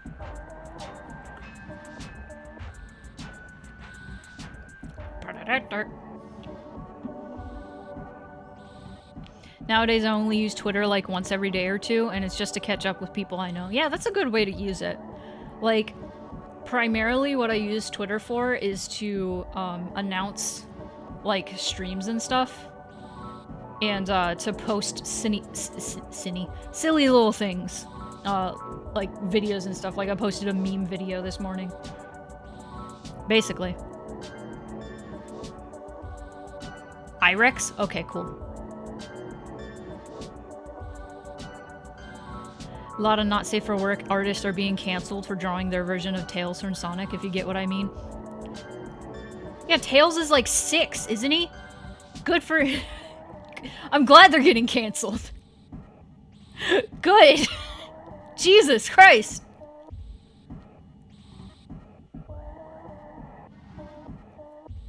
Mostly use Twitter for pictures of, picture of Bug and Lizard, but sometimes I still notice, oops, I have been scrolling for 15 minutes and I feel like garbage now. Insidious. Yeah, hold on. How old is Tails from Sonic? Dude. Did somebody edit this? Somebody edited this. Tails is not 27.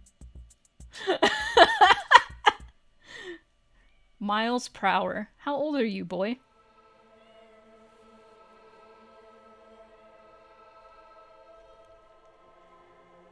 Eight.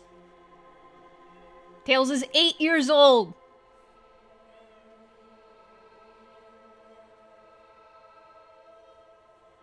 That's a balance, though, is how do you allow for not safe for work content while still reasonably moderating, like, underage content, and no company wants to solve that. Yeah.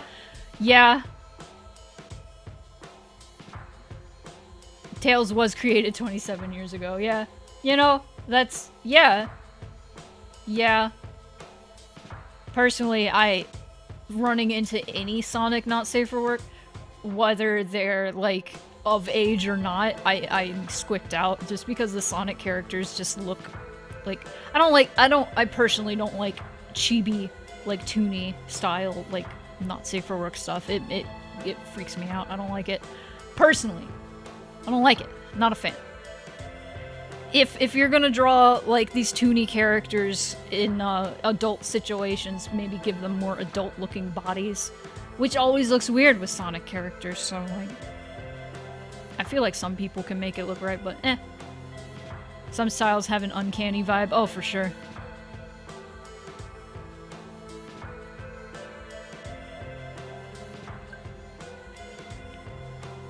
Yeah, it's a dicey subject.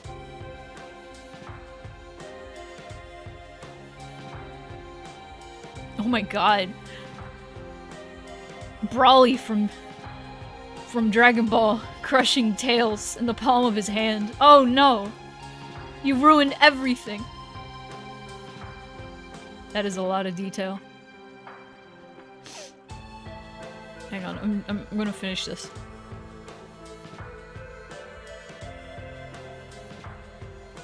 Yeah, no. I have a vague memory of somebody who wasn't a furry telling me, oh no, I'm not a furry, but every once in a while I like to see a good Amy from Sonic. And then I vaguely remember, like, sending them a screenshot of Amy's age and then not talking to them anymore. Because Amy's like 12.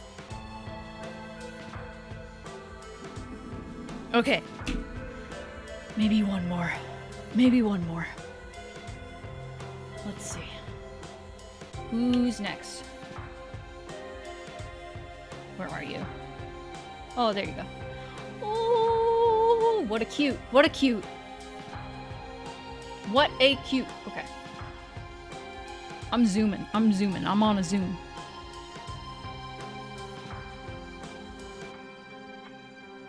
Look at this. Cute. Okay, we gotta find a place for this cutie.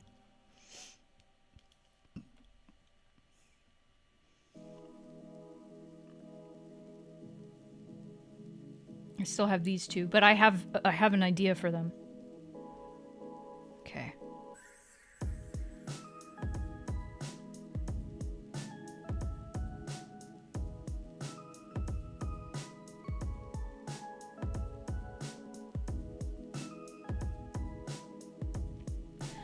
Oh, the places you could be. If anywhere.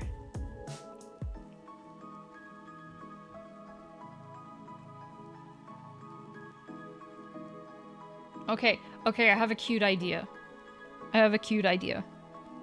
Okay.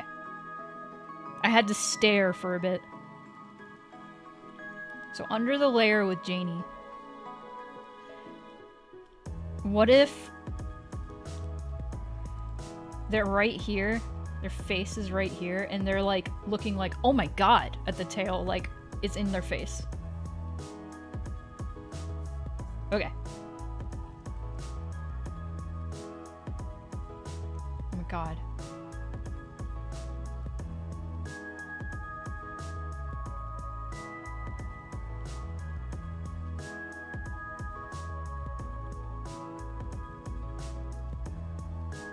There we go.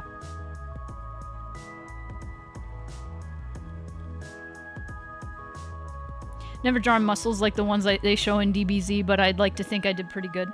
You know, I wasn't a huge fan of drawing muscles when I first started getting into drawing, but then as time went on, I was like, damn, I really want to draw muscles. I really want to draw big characters. Shit's fun. Shit's real fun. Muscles are really fun to draw. Like once you understand how they all work and work together and stuff.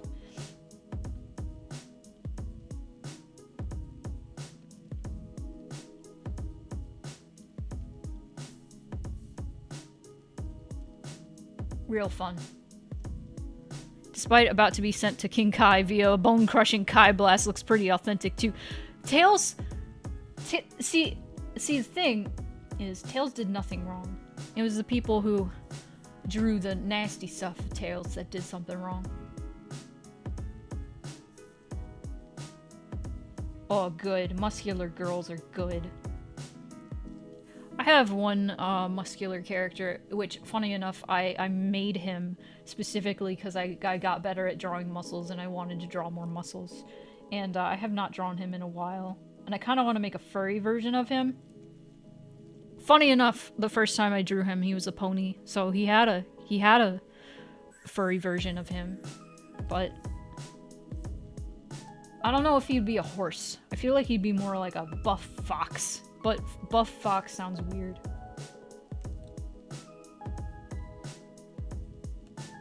Maybe horse would work. I don't know. I don't have any horse characters.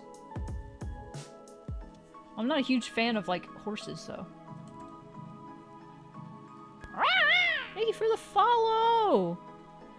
Thank you for the follow! Latest scale. Thank you. Welcome in. Korra and her muscles are good. I never watched Korra. I never finished watching Avatar either, but Korra's cute. Korra's pretty cute. Moonpai is yelling. Distant meow.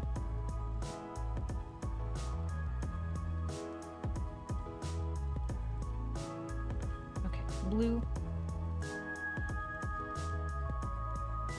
Muscles.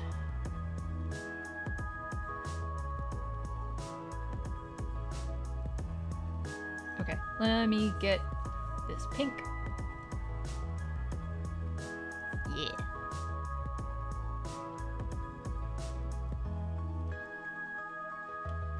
There we go.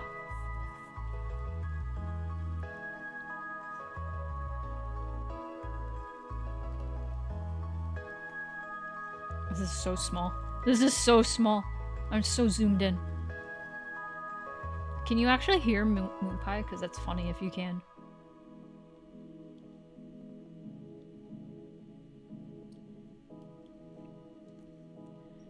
Very small. Oh my god, this is 1 pixel brush. Jeez.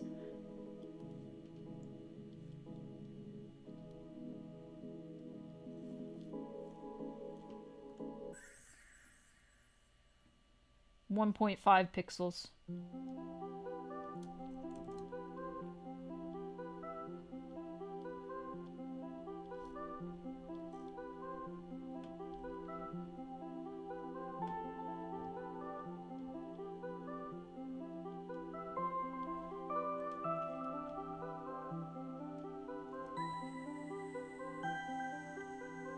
want to go to that market. Me too. It's based off of the market around here. I actually took a picture of the farmer's market here and drew over it.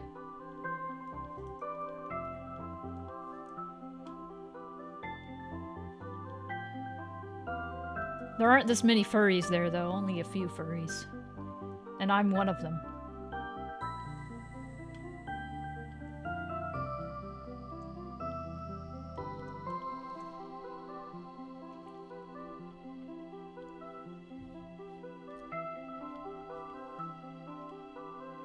There we go.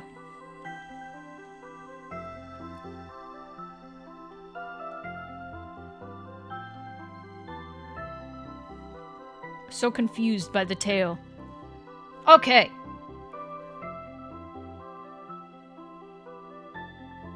I don't know how I'm gonna fit everybody in here, but I also have my CG that I have to do. Oh god. Maybe I'll put the rest of everybody in there because... Well, not everybody, because I need 3 more, at least 3 more characters in here. But I'll figure it out. Wednesday, at least. Wednesday, I will finish this. Whatever happens. Whatever happens, I will finish this. But let me close this. Do not say. And I'm gonna change this. Well, it doesn't matter. Because I'm probably going to work a little bit off stream with this. So it'll all be good. There are 17 characters in this scene right now. That's insane. And there's gonna be 3 more at least. At the very least. Jeez. Jeez. Jeez. Alright, well. Let's start wrapping things up. But before we actually go, let's talk about cool stuff. Let's talk about cool stuff. Let's talk about cool stuff. You know, like the clip of the week. As clipped by Cass. It is a double clip. Check it out. I went to the grocery store, right? And I saw a very peculiar sign. I wonder if I can share it with you all. Hold on. What did they mean by this? That was my hand. Ugh. What did they mean by this? Pick and save. I have questions. I'm gonna send you all over to Case, but I'm gonna make a raid message, and it's gonna be making food people. They're gonna be like, what does that mean? Spoonie Places rating. Welcome. Making food people? Making food people? What does that mean? What does that mean? Why isn't that working? Go follow Case. Go do it. Hang on.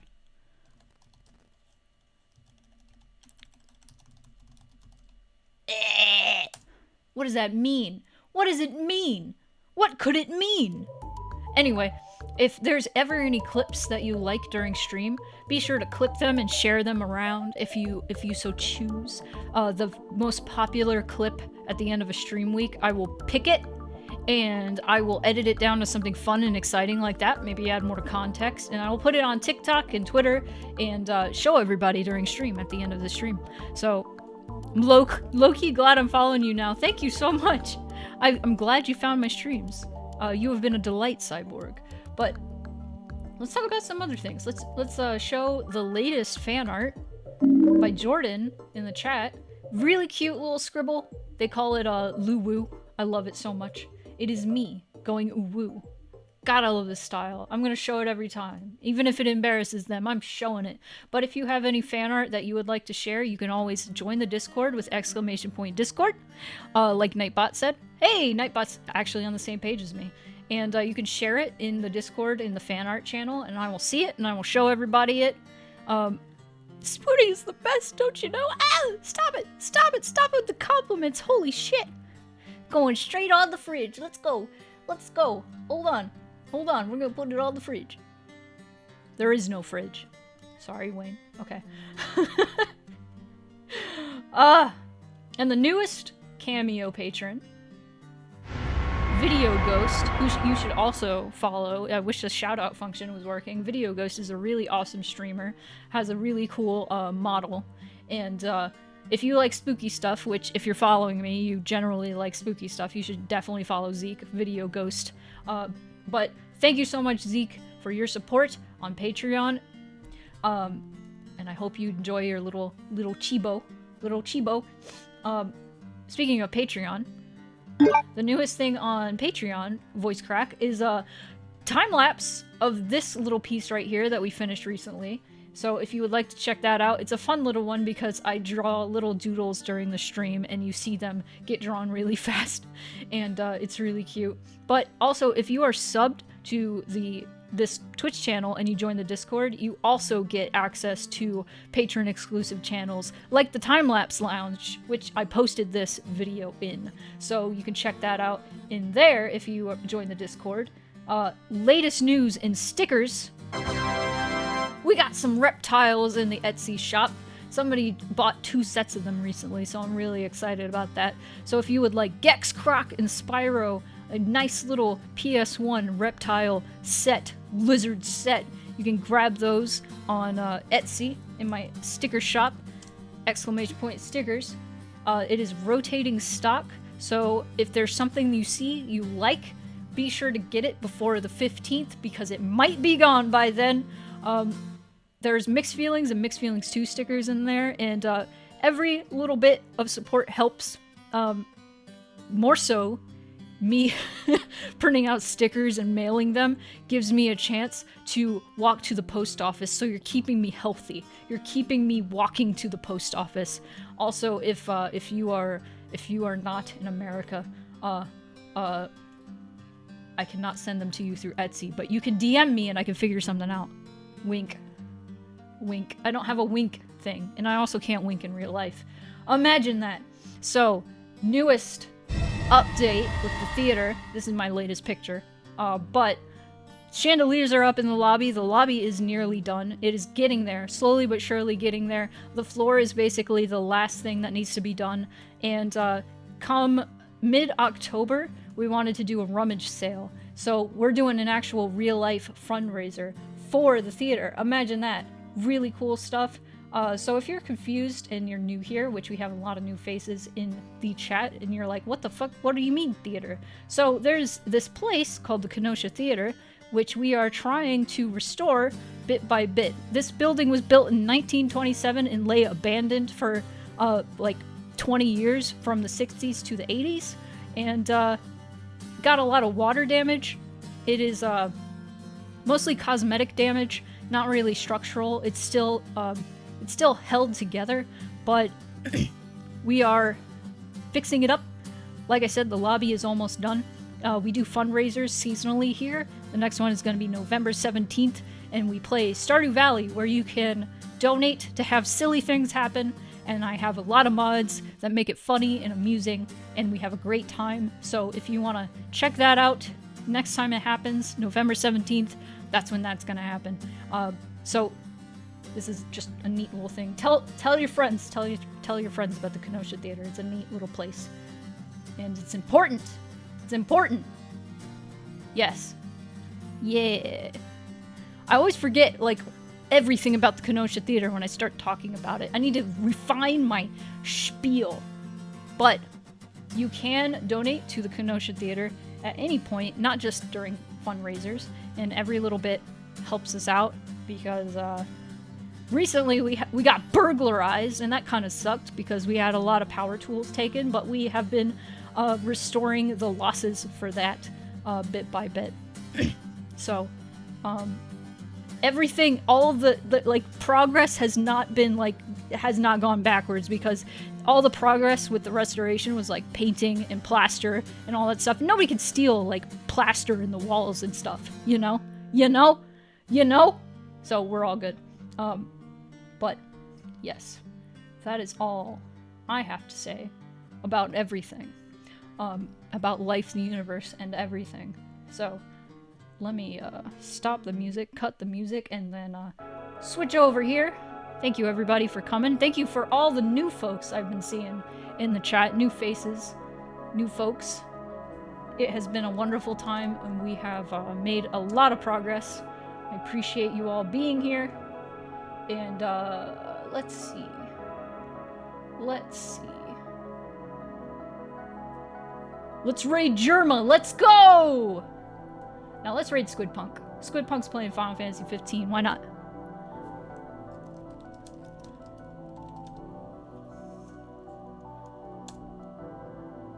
Yeah. If you have the bread icon or the emote, why isn't the bread emote working for me? The bread emote isn't working for me. But what the fuck? Squidpunk will know exactly what its bread means, because, dude, is it working for you, JG? Because it's not working for me. Let's do its bread. Alright. Thank you, everybody, for coming. I will see you Wednesday, hopefully finishing up this, background. If not this background, the CG. And then I will see you all for Lost in Vivo on Saturday. That's going to be real fun. Look forward to it. October is coming up. Have a great night, everybody.